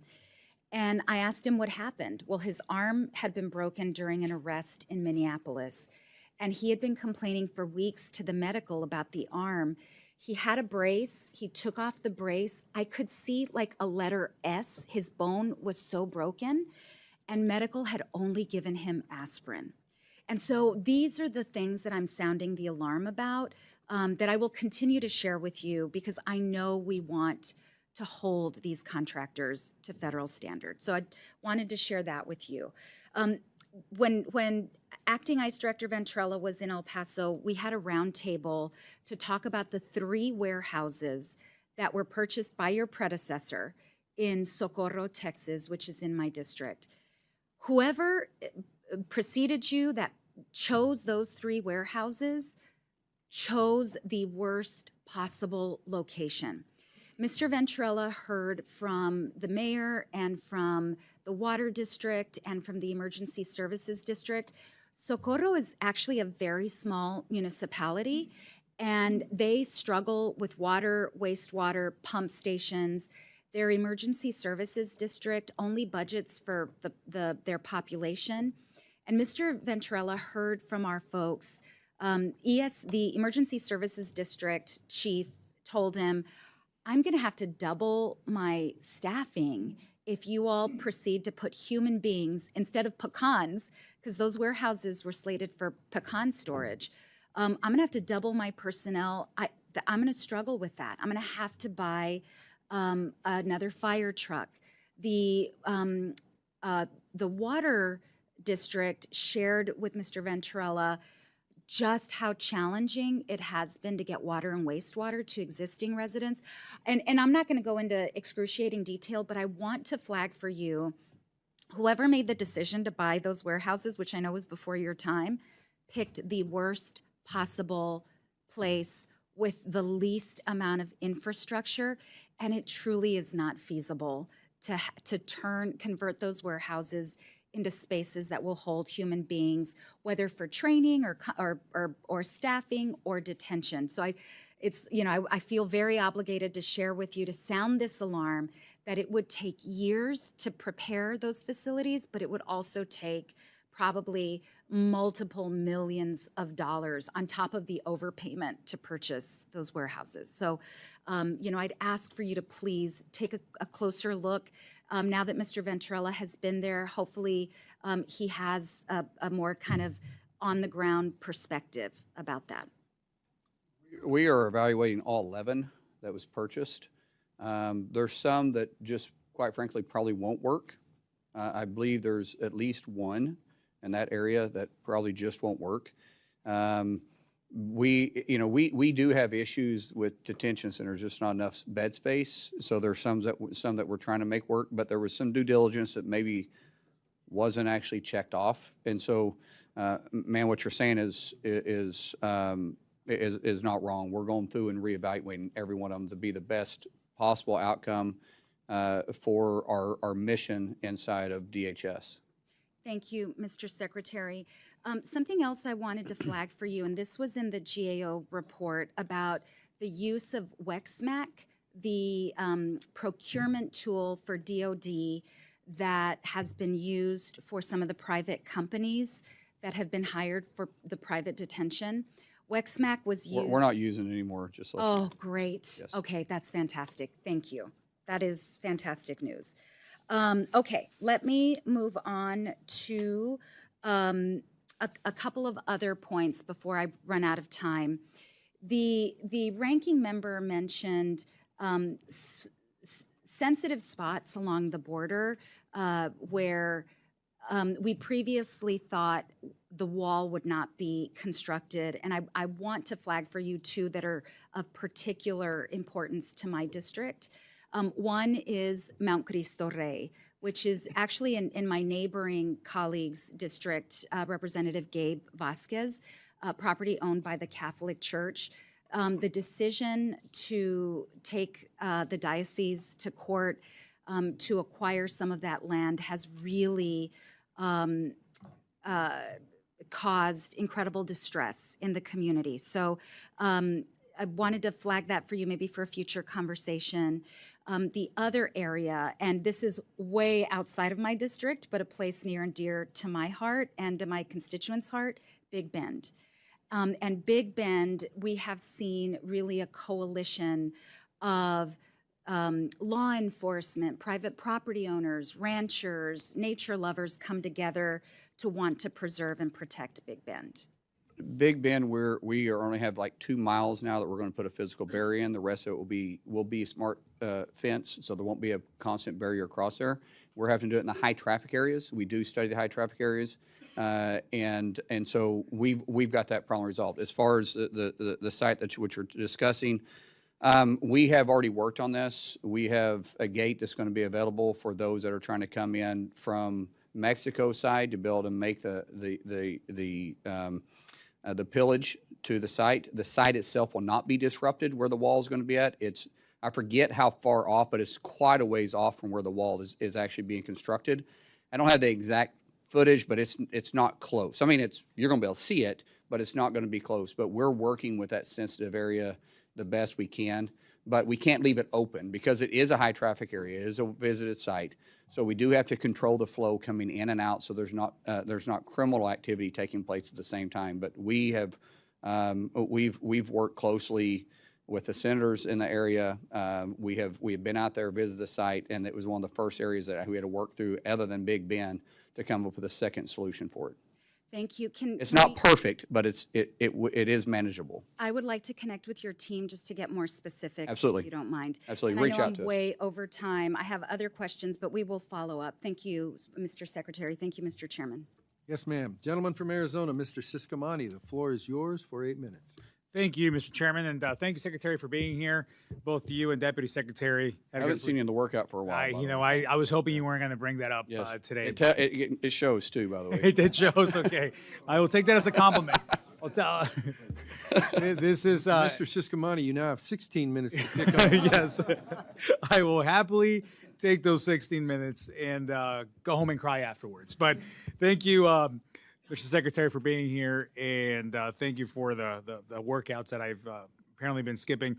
I'm very proud to support the men and women that serve along with you in this important department and all that you do and to keep our country safe, and especially during such a difficult time that the mess that we inherited, that you inherited in terms of the open border of the previous administration. Only to come in and shortly after that face a shutdown, the longest shutdown in U.S. history, first of the entire government, and then, of course, of just your department alone, and then just specific areas of your department. It seemed like the battle wasn't going to end, so I do want to commend you for that. I want to also the members of this committee and the entire House that kept voting to fund the department as we should have. And unfortunately, not everybody did, but I'm happy that we've gotten through that, and we hope never to have to do that again. You have a very important mission. As a representative of a border district in southern Arizona, the work of your department is deeply personal to me and a priority to my office. We'd love to host you in Arizona sometime soon, and there's some gyms there that I think you may enjoy there as well. But I want to start out with one question. It's going to be more of a broader one, and I want to go then a little more into specifics of Arizona. But the first one that really kept me up at night for 2 years and still does to a great extent is the children that were lost throughout this entire 4-year open border policy of the Biden administration. Can you give me an update on that? Where are we on the numbers? What have we found? Just give me some information on that. This is probably one of the most disgusting and disturbing things that we've dealt with. I dealt with some trafficking, child trafficking when I first got into Congress in 2013. And I actually stepped away from it because at some point it just starts wearing on you, and it's time to just kind of pass the baton because you get really jaded over it. When we stepped in here, we had 450,000 kids missing. 450,000 kids that were given to sponsors that weren't vetted. No home checks, No one was going by to see if they're where they're supposed to be, not even knowing if they're in their same state, not even to see if the sponsor was who they were at all. We've recovered 147,000, and all of them didn't have to be recovered. I'm not saying all of them had recovered. Some of them were where they were supposed to be. They were with a family member, and they appeared to be doing okay. But we've had some horrific cases. There's one that's kind of been out in the media a little bit, where there was a ring of several adults that were keeping kids in an underground bunker in a dungeon. And the most horrific things that I pray to God that you guys don't have to see, because it permanently changes you. The stuff that these adults put kids as young as 2 to as old as 12 through, you can't make a horror story that bad. We've had some young ladies that we have rescued that reports, and these aren't young ladies, these are girls, being raped 600 to 700 times, being locked in a hotel room and having to service 15 to 20 men. These are girls. And I hate to use the word service, but I don't know what other you can use. They were being raped 15 to 20 times a day, day after day after day after day after day. They didn't get holidays off. They didn't get nights off. They didn't work 8 to 5. They didn't work, Monday through Friday. They were locked in the room and highly drugged, and one male at a time, disgusting individuals coming in and raping these individuals. It is our mission. We've stood up and standing up even a bigger task force within DHS to go and find all 450,000 kids. It is my biggest passion that I have. And it should have, let me explain this too. Almost used a bad word there. What frustrates me the most is that this was preventable. And no one can argue that. This was 100% preventable. And we have perpetrators that are doing the most horrific things to kids. And as a father to 6,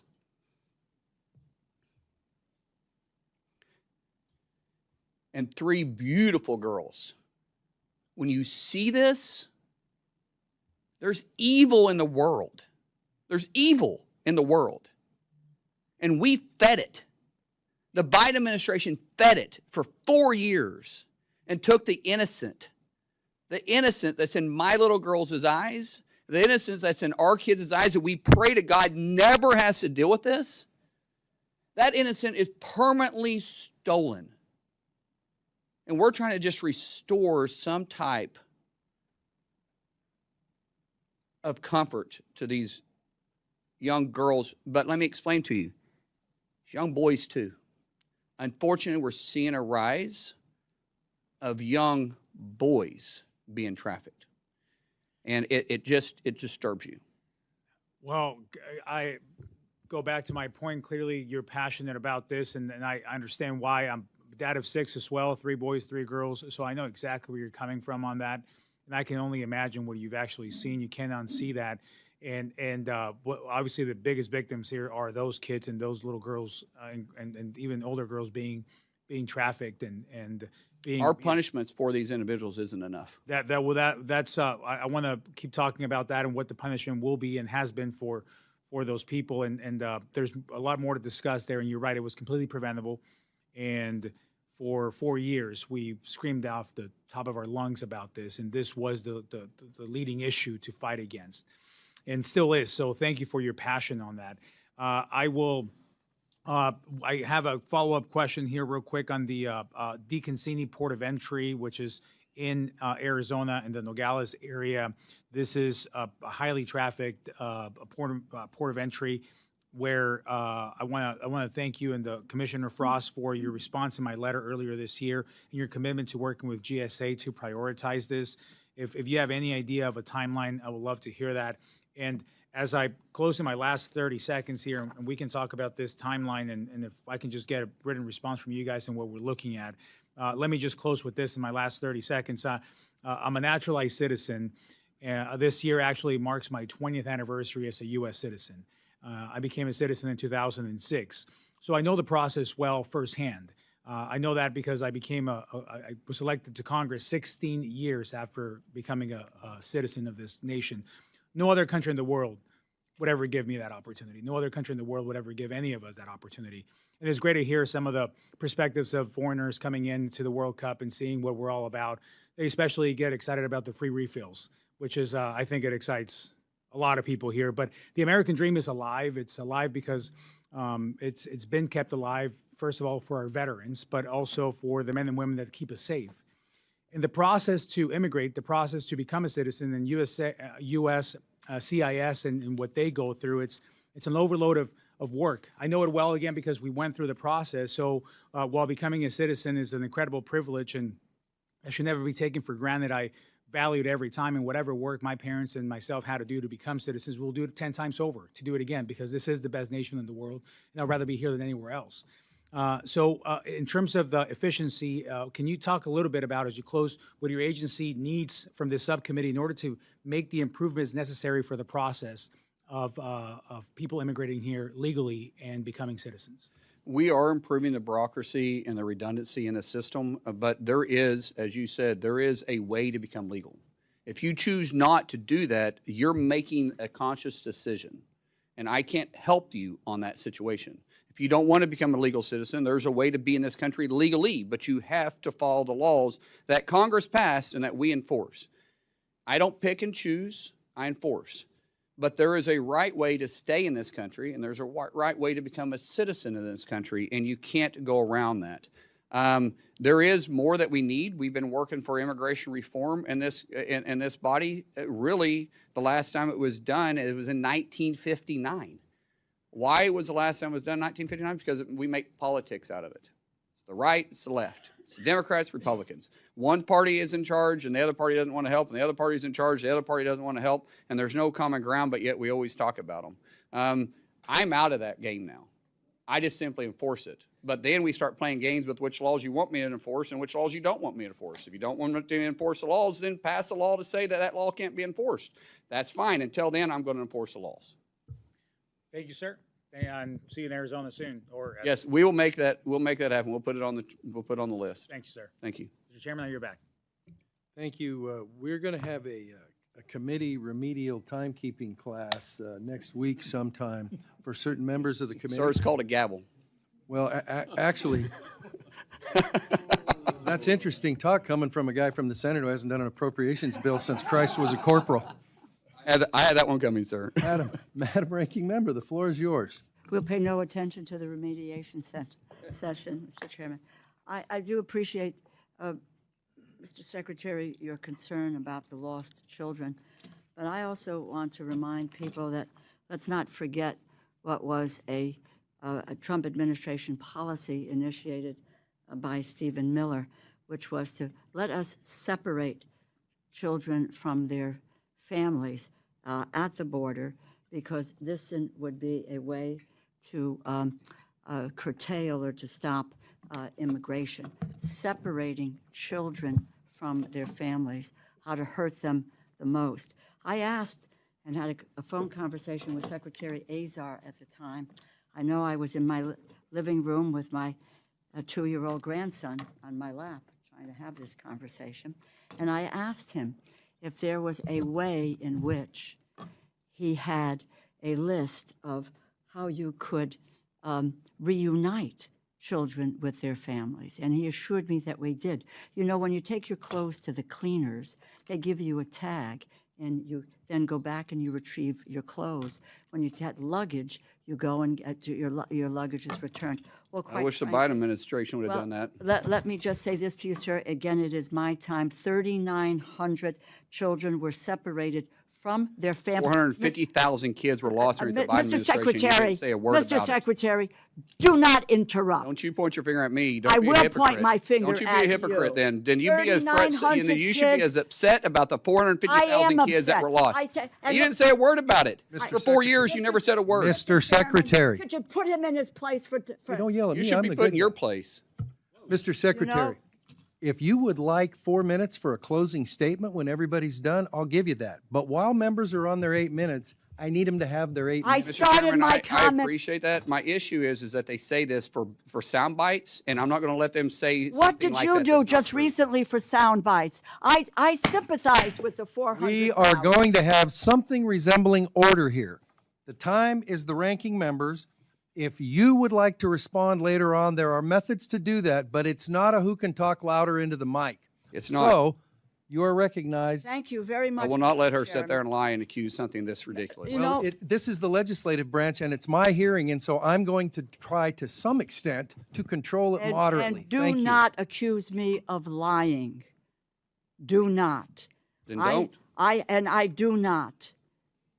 I appreciate, and I said to you at the outset, there's concern for children across the board. We care deeply about what's happening to children. And I went to the border and I watched children in those fenced-in places years ago and what was happening to them. So I have a long history, Mr. Secretary, in this area. 3,900 kids were separated. Secretary Azar told me he had a way to reunite them. Many of them were not reunited till today. And I don't want you to answer this now. Please get back to us and tell us what you are doing with regard to the settlement in terms of this issue, which is out there, which your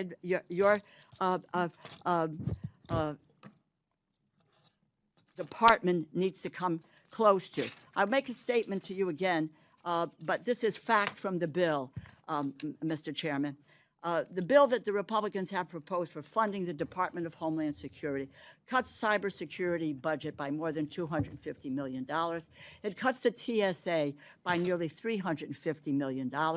And the Trump administration is openly advocating for privatizing TSA while trying to eliminate their collective bargaining rights. We all know what happened earlier this year. TSA workers endured the longest government shutdown in history. There was a lot of discussion and talk invoked about the long lines and the use of leverage to force through a Homeland Security bill without any reforms to what were critical ICE and CBP reforms that were necessary, that the American people wanted and were clamoring for. They didn't want to continue to see masked marauders on their streets with just harassing people.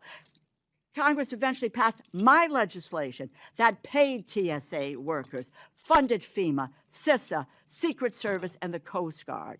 And today, and it took you 79 days on the Republican side to make that decision to pay these people instead of just talking about paying this. The administration continues to attempt to walk away from the collective bargaining agreement with TSA workers, something that the federal courts have now twice said is illegal. Indeed, your testimony frames the attempt to force over 200 smaller airports in this country into a new security structure as a setting. And quote, the TSA, this is in the testimony, the TSA is on the path to privatization. My question on this issue is, given all that the transportation security officers did for us during a Republican shutdown, how can it be that the department's position is that TSA workers should not be granted the same basic labor protections as federal enforcement officers? How can it be that your priority is to have them work for the lowest bidder, where the wages and the benefits of these workers will unquestionably be lower? Well, actually, it was the Democrats that voted every time to shut them down. Republicans voted every time to open them up. Pass. So Just give me we the didn't answer shut to them my down. You question. shut them down. Answer my question. What are you doing? Why are you moving? Ma'am, I answered your question. You were the one that shut them down. The Democrats shut down. How many times did you vote to shut them down? Why? You know, these people come to us to get funding for the work that they do, and we ought I'm to take actually a look at factually the work correct. that they don't I'm do. factually correct. The work You that they voted don't to do. shut them down. Republicans voted to open them over and over and Well, over what again. the Your vote Republicans clearly finally stated did, that you voted to shut us what they down. finally It did- wasn't until it became Madam popular. Ranking And then, by Member. the way, ICE agents came there and helped bring the Mr. lines down. The Secretary. same people that you also kept shut down for Mr. 115 Secretary. days. I'm answering the question. No, you I thought didn't, you said Mr. you answered it. Secretary. The floor is hers. My dear, Actually, I gave it to her. You know, there is a chairman of a committee. That's me. I gave it back to her. This tells She's you got it. something about who these folks are. And You have everybody another on this question, Madam panel. Ranking Well, Member. yeah, no, I do, but I didn't get an answer to a question. So the How record can will it so be- reflect. Thank you. Please ask your next Okay, question. and I will. This has to do with FEMA. Simple question. And I want to start where I left off with Secretary Noem last year. FEMA. Simple yes or no. Do you support eliminating FEMA? Do you support eliminating FEMA? There's portions of FEMA Do that need you to be back at support state. eliminating There's no yes or FEMA? no question on that. There's Do you portions that need to go back to support the state. eliminating FEMA? The record will reflect the That he- response. is The record will supports- reflect the that response. he was- Is there another supports question? it. Yeah, because let me just say, in April of 2025, the Trump administration prematurely, I'm glad we got that answer, because the poor gentleman who came before, it may have been with you, Mr. Chairman, that came before our committee, and I asked him this question, and he said, because Secretary Noem said, yes, she and the president wanted to eliminate FEMA. The gentleman said that he said it should be reformed, and the next day he was fired. Let it show that the secretary believes that we should shut FEMA down. I never April said that. 2025, the Mr. Chairman, administration. I never said that. The administration prematurely, The record will unlawfully reflect what you did and didn't ended say accurate. FEMA's BRIC program. He intentionally halted roughly 2,000 active infrastructure and disaster mitigation projects across the country, including one in downtown New Haven, Connecticut. A coalition of 22 states and D.C. sued FEMA. A federal judge ruled in favor of the states in December, mandated that FEMA restore the over $3.6 billion in canceled funding. At the beginning of March, the judge had to order FEMA to comply with that ruling. 3 months ago, the day after you took over as secretary, FEMA formally announced a, quote, new and improved BRIC program. Yet, almost all of these communities are still waiting for their BRIC funding to be restored. Tell me, Mr. Secretary, when can communities with halted projects expect to receive their BRIC funding? We actually restarted that when I first came in, and we did 24 or 25 of them. So You've done 24 of the 25 Yes, of the ma'am. 2,000. I mean, let me clarify that. So Please. 2024 and 2025, they sent out the notice of notifications, so everybody can now submit, and those projects that were already submitted for those times period will be How many projects reevaluated. are there? We can get you the details. on Please, that. there were 2,000 that we started with were, The secretary also provided direction for 2026 to get the NOFOs out on that, and that'll come out sometime in September. The secretary has done more to get that. I do not need your, you do not need to. I just want to make sure you're Well, clear. please. Okay. Spare us, just give me the facts. I Just give did. me the numbers. Let me just conclude, Mr. Chairman, and thank you. I would like to work in an open and in a transparent way, because that BRIC funding for New Haven, Connecticut, which I probably will not get because I'm in a blue state, that the BRIC funding for New Haven, Connecticut is important, which is why we support the programs, bipartisan support for the BRIC program. So please, let's get the NOFOs out as quickly as possible and get the money to the communities that need them. My final comment to you is, I'd just like to go back a second. We need to go back to the issue of deaths in custody. It doesn't do anyone good to deflect, talk about what's happening in the criminal system in Illinois or in Oklahoma. What we need, because 54 deaths are 54 in what is civil detention, we need a plan to address the fact that 54 people in your department they were in civil detention, it's not criminal detention, are dead. They should not be. We need to hear from you. I don't need an answer now. There is no time. I've taken an enormous amount of time.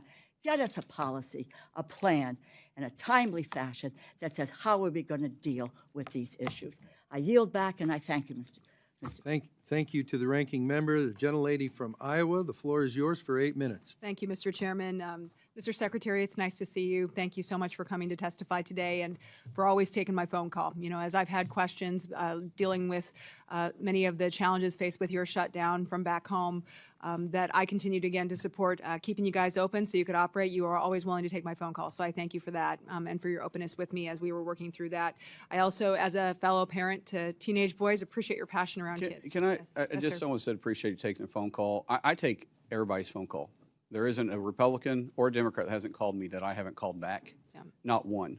And I'm very transparent in that, regardless of what somebody over here just whispered, because she's never called me. Yeah. Well, I appreciate it, and I appreciate your openness to working with all of us to make sure that the good people at your agency are getting paid and can continue their mission of keeping our country safe, because at the end of the day, that is what we all care about on this committee, and this committee works tirelessly to make sure that you do have the resources that you need to rescue those kids, make sure that you're interdicting the drugs that are coming in from narco-terrorists. And I want to talk a little bit about that. I'm going to start with that, actually, because I think that the Coast Guard is a shining example of what DHS does best in making sure that these narco-terrorists are on alert. They should be afraid. And you have interdicted through Operation Pacific Viper. I think it just was announced, milestone accomplishment last week, 225,000 pounds of cocaine seized. I mean, that's incredible, and that's drugs that did not make their way onto our streets, that are not killing Americans every single day. So I'd be interested in your thoughts of what you've done there to really escalate that operation. What do you see on the horizon there? That threat is not going away, and thanks to the Coast Guard families who are keeping our families safe. But I'd be interested in your thoughts there. Just yesterday, I was actually in a close classified setting with the Coast Guard on our plans to continue that operation. But it's a joint effort with DOW, with Coast Guard, with CBP, with ICE, because it's a ring. The drugs doesn't just get to our shores and then dissipate. There's a ring that goes into our cities, into our towns, into our states and our communities, and then the cash flows back in and back out. So the drugs come in on our shores different ways, and a lot of the cash is going out, a lot of times over land, a lot of times in air. We're seeing more and more counter-UAS. So we've got to combat it all together. This administration, through the direction of President Trump, has done more to combat our war against drugs than any president in our lifetime. And he's made it a task that he understands that we've lost more individuals in fentanyl overdoses than we have in the entire Vietnam War in 1 year. Not during 1 year in the Vietnam War, a year from fentanyl overdoses inside the U.S. And just the other day, we took enough fentanyl off our northern border from CBP that could kill 17 million Americans. And I think people frequently forget about the northern border. We focus so much on the southern border and the Caribbean and these drugs coming in. But that's a direct relationship because of our Coast Guards doing their job in our waters of the U.S., and it's pushing it. And then we have CBP doing their job on our southern border. It's starting to push cartels to operate in our northern border. So last week, the minister, that is my partner in Canada, met here in Washington, D.C. We talked about the challenges. They haven't dealt with the cartels like we have in our southern border.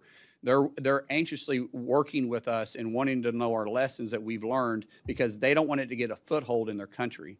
So because of President Trump, we are fighting it on air, we're fighting it in water, we're fighting on land, we're fighting on the northern border and southern border. And I'm not going to say we can eradicate it, but we're making a huge difference in this war on drugs. And every time we interdict these drugs, regardless of what agency underneath DHS does it, we're saving lives. You talk about kind of the cross-agency work that's happening here. How many of these rings on the back end, so the drugs get in, they go out through these rings, are these run by, obviously the cartels, but how many of the people participating in them are illegals here in the United States?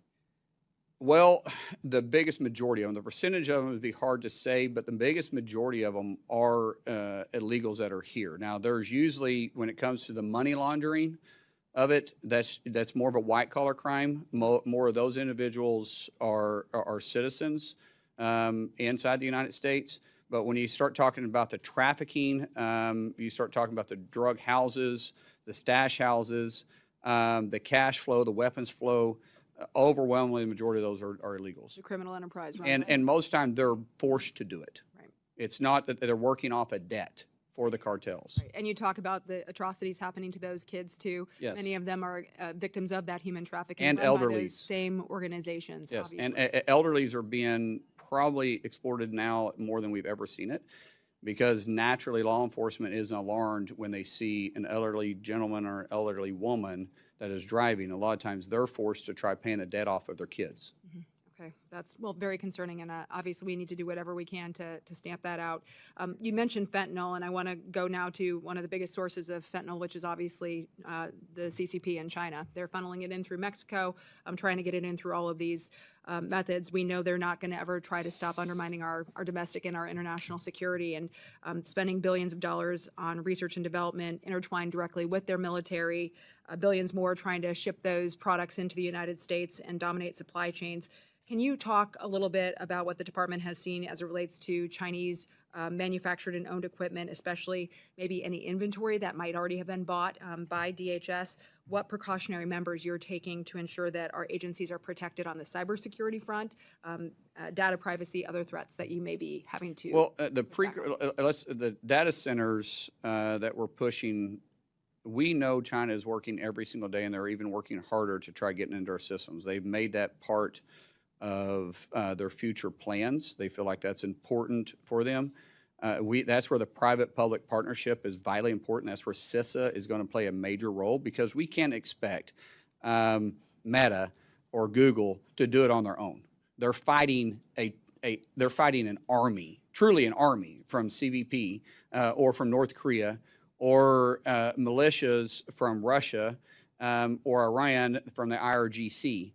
We have to have an all-out frontal approach and be proactive. We can't be reactive in this. We have to be very proactive, and that partnership is something we're strengthening.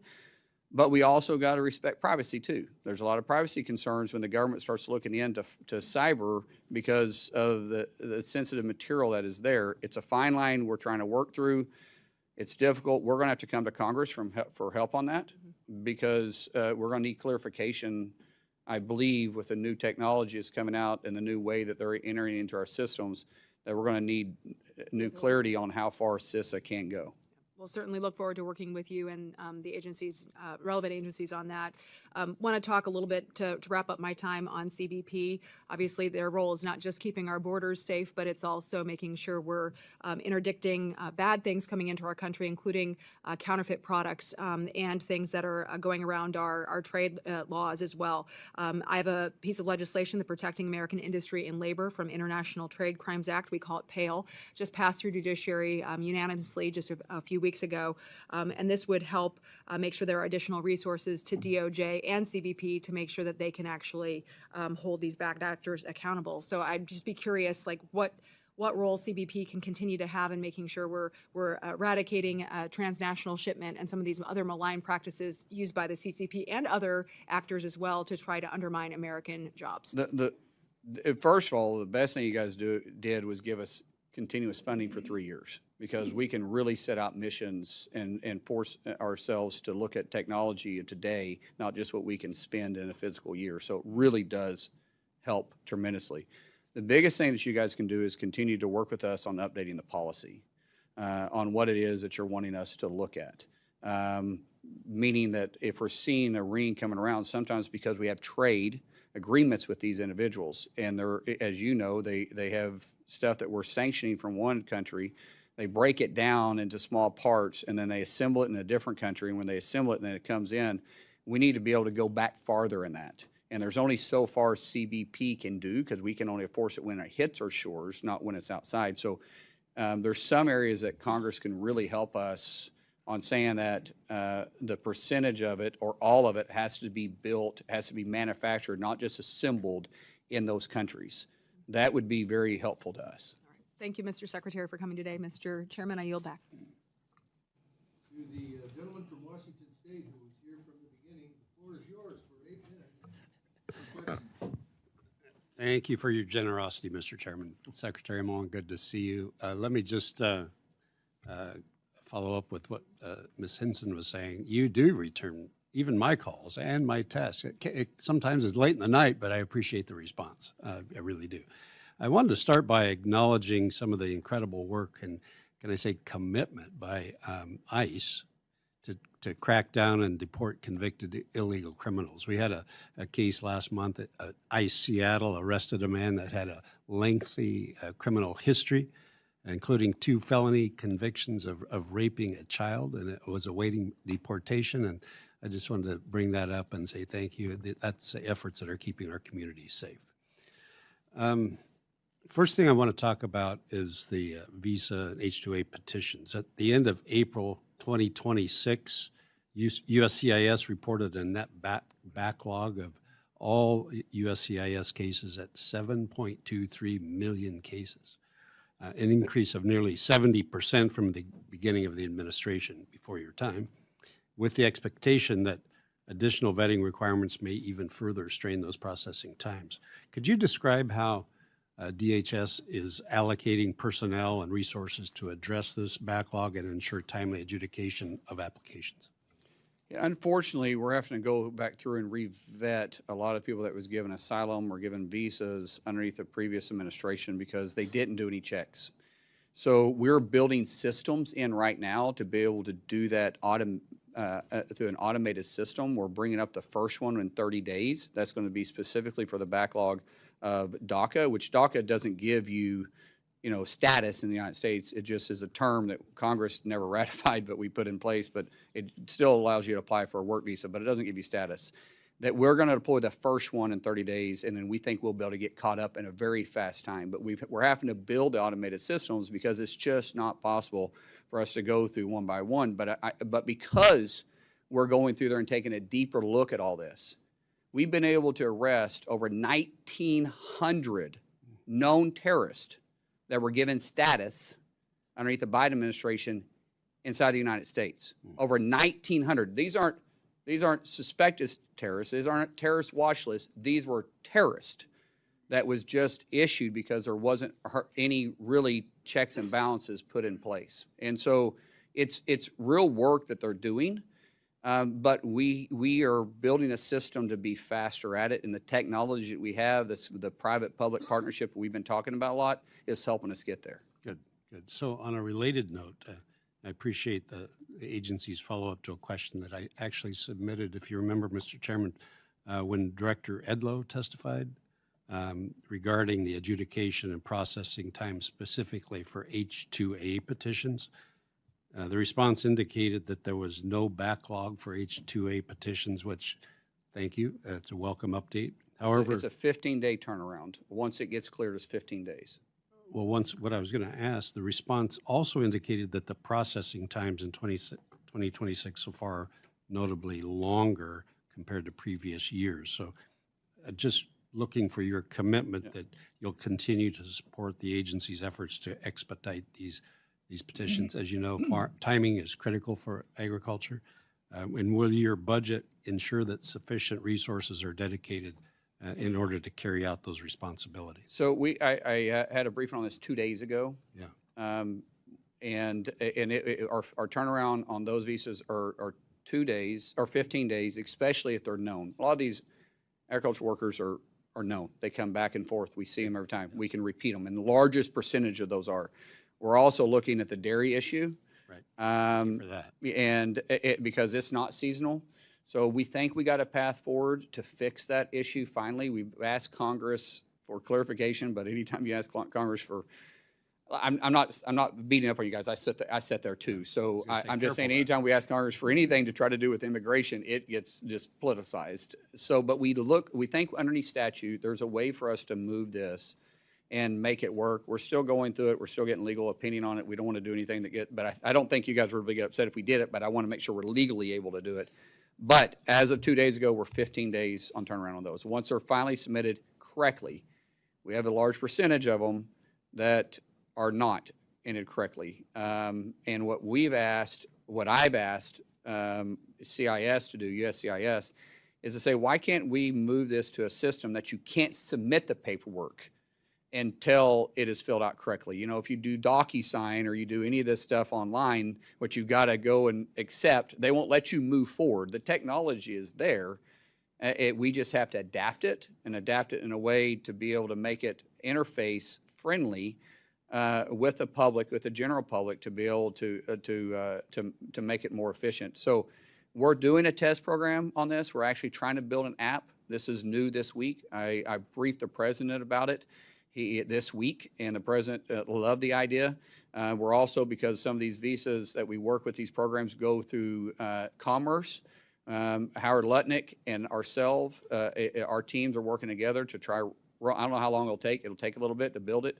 That way, the misinformation won't be as prevalent, and we can get to it faster. Because every one we delay affects our economy. Yeah, absolutely. And so we want the people trying to get here to do it, to do it the right way, to work, to actually be able to come to the country and work. Appreciate that. Thank you. Let me turn the page to CISA for a second. It was already referenced the longest shutdown in history. When Director Anderson testified before this committee, I asked him about CISA's ability to identify, to mitigate, address the cyber threats from adversaries like Iran, like China, to our talking about critical infrastructure. Unsurprisingly, his answer was that CISA was limited in their capacity, and it was clear that a handicapped CISA meant higher risk of leaving our critical sectors, from our water systems to our hospitals, energy grids, you name it, dams, the agricultural sector. They're all vulnerable to cyber threats. So does the budget sufficiently provide personnel and resources that are going to be necessary to ensure that CISA is equipped, that they can tackle the potential cyber attacks from those adversaries that target those critical sectors of our economy? I do believe, I mean, as a secretary, I say, no, we always need more money. Truth is, we actually have the resources we need. We need the people, and we need the expertise. I think we even have the ability underneath statute to do it. What's happened over the years, like any great government agency, it creates its own bureaucracy. You guys give us authority, then we write the rules. And the rules sometimes handicap ourselves.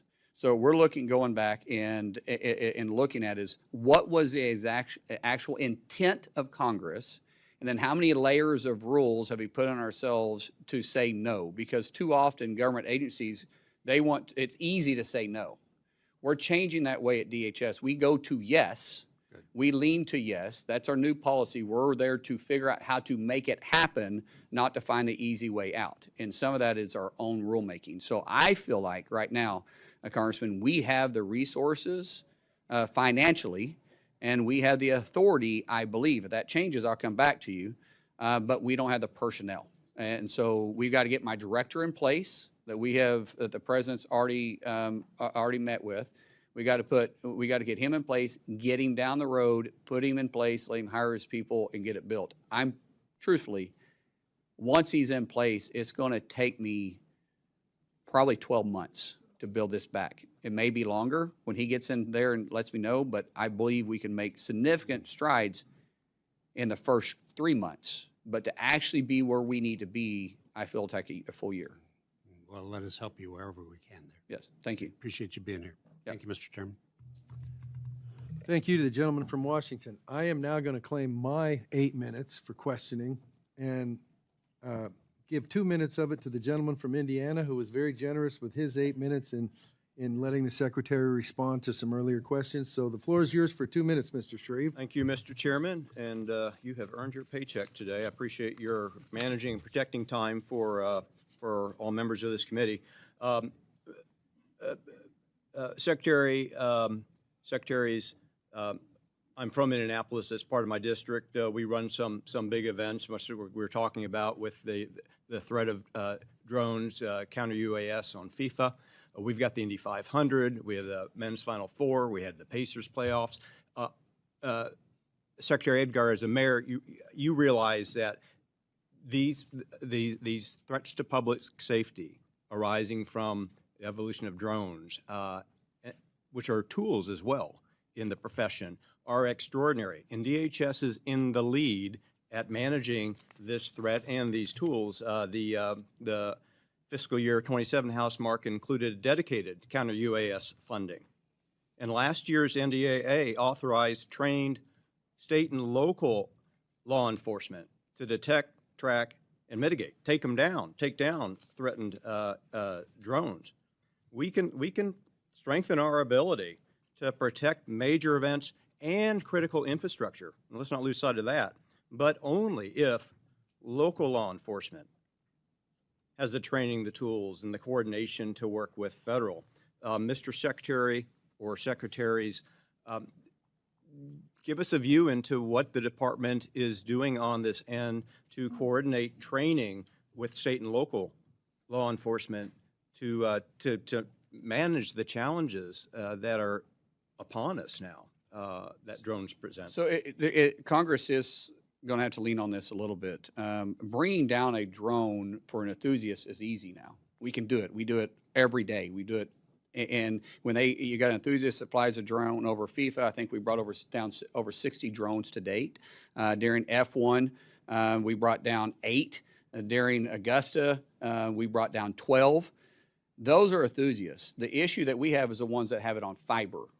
And so when they attach it to fiber and they're running in, the only way for us to be able to bring them down is to be kinetic.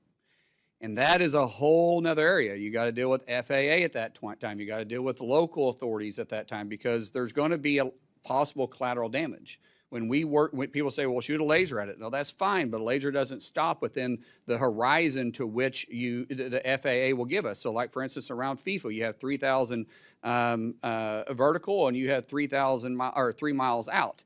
So around FanFest, we have 1,000 feet up, we have a mile out. It creates challenges for us to do it. And the only technology we have right now to be fully kinetic is with DOW. We're exploring that, but Congress is going to have to look at this as a whole.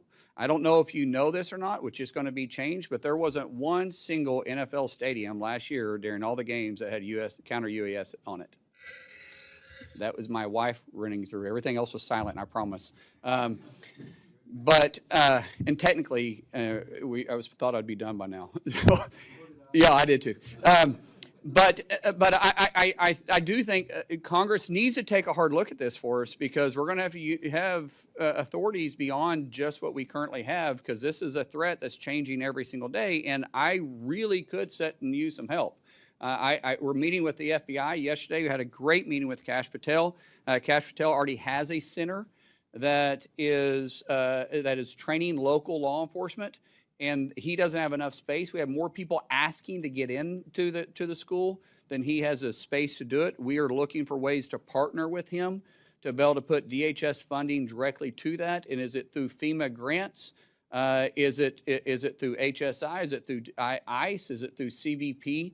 And then also, yesterday, Troy and I started talking about setting up a joint task force with inside DHS.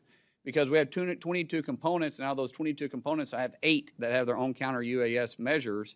And for example, out of the 11 football stadiums we have, I have CBP covering 5, FBI covering 3, the Coast Guard is covering 1, and FBS, or Coast Guard's covering 2, FBS is covering 1. I think my math is correct on that. And all of them have different measures. And so Congressman, what you're bringing up is a true challenge, and that threat is changing every day that without question, Congress is going to have to help us get the authority to do what we need to do on this. I appreciate the extra time. This is an important issue and very important immediate challenge for both the department and this Congress. Hey, can I just add one point? And this is for you, Mr. Carrera. When I was down in RGV, just to give you an idea of the scale at the border, same problem. Just from the beginning of this fiscal year till yesterday, they had 11,000 drones basically registered at the border. I mean, the Secretary is talking about offensive, drones, being able to kind of do something against them. So that is something we definitely are looking at. But I mean, even you just take the threat to the border, and we break up the drone process into the maritime, the border, special events, et cetera. And each one of those operating principles, we need to have a better strategy that's funded, and we have the authorities. Thank you. I will now recognize my colleague from Florida for 1 minute of my questioning time. Mr. Rutherford, the floor is yours. Thank you, Mr. Chairman. First, I want to make sure that the public understands. I want to affirm what the Secretary said earlier about the shutdown. It was Senate Democrats that shut down CBP, ICE, CISA, Coast Guard, and TSA. It was not the Republicans. The House passed it 3 times to fund them. So, but here's what I want to bring up. I want to highlight for you, Mr. Secretary, some language that is in FY27 appropriations. There's language in there about NIMS and standardizing the operational and reimbursement process. You know, NIMS, the National Incident Management System, and that reimbursement process was, you know, it goes all the way back to 2004 with the Homeland Security Presidential Directive 5 by George W. Washington Bush. And the whole idea was to unify the response, mitigation, and prevention of disasters. And so there's language in there that there are ways to truly standardize the processes that right now are being done by 50 different states. They all report their different ways, and even agencies within states report their own ways. So I just want to highlight that for you because I want to work with you to make sure that we actually can bring down that $11 billion that is still outstanding in reimbursements, because most of these agencies, when they get their money back, they've spent most of it on interest. And so we need to speed that process up, and there's a way to do that, and I'd love to talk to you about it. I yield back. Thank you to my colleague for yielding back with 8 seconds left of my 8 minutes. I'm the only guy to yield back any positive minutes in this whole operation, and I'm damn proud of it, as well I should be. I am going to, just very briefly, because, Mr. Secretary, your wife's calling, everybody else got other stuff doing. I'm guessing that nobody said, oh, yeah, about 12:10, 12:15 ought to wrap it all up. But before you got here, I'm going to say that again. Before you got here, the DHS congressional relationship, as far as information sharing, to put it kindly, was terrible. I'm not editorial. I'm just saying, not good. Very frustrated in terms of, I know there's going to be a better relationship because you've already taken steps to change that. And I want to publicly say thanks. You know, we said something through the stuff before you got here, but answers to legitimate questions, now that we have new leadership, shouldn't be a big deal. We said something to everybody who came before the committee while you were still in the Senate, said, we won't surprise you, don't surprise us. Pretty straightforward statement. I'm going to repeat it. For get back questions that members have submitted, and I understand you guys got a mission or whatever. It doesn't revolve around what happens in this room or someplace in your own neighborhood or that other sort of stuff. Please be responsive. You get to define what responsive is, but if it's like, hey, we're not going to get a response to your letter back to whatever, have somebody call up and say, here's where we're at, here's something other than, so I don't have people calling me saying they won't talk to me, because then the ball's in my court and I have to try to penetrate it in that. All past history stuff. So anyhow, just so we kind of get where everybody's coming from. There may be additional questions members provide in writing. We ask you to respond to those in a timely manner. I want to thank you for being here today. I know it probably wasn't tops on your list of things to do on a Thursday, but in total fairness, it probably wasn't tops on anybody's list. But it had to be done, so mandatory fund, check that box for everybody for today. You have asked that your opening statement be included in the record. It will be. I will also say that if there are things that were said during this that you feel a need to respond to, please include that in what you submit for the record, and we'll submit that as we'll include that in part of the record too. And so I'm not going to commit the absolute sin of saying, does anybody have anything else? I'm going to say that this subcommittee meeting of the Homeland Appropriations, the subcommittee, yeah, easy for you guys to say. Subcommittee meeting is adjourned.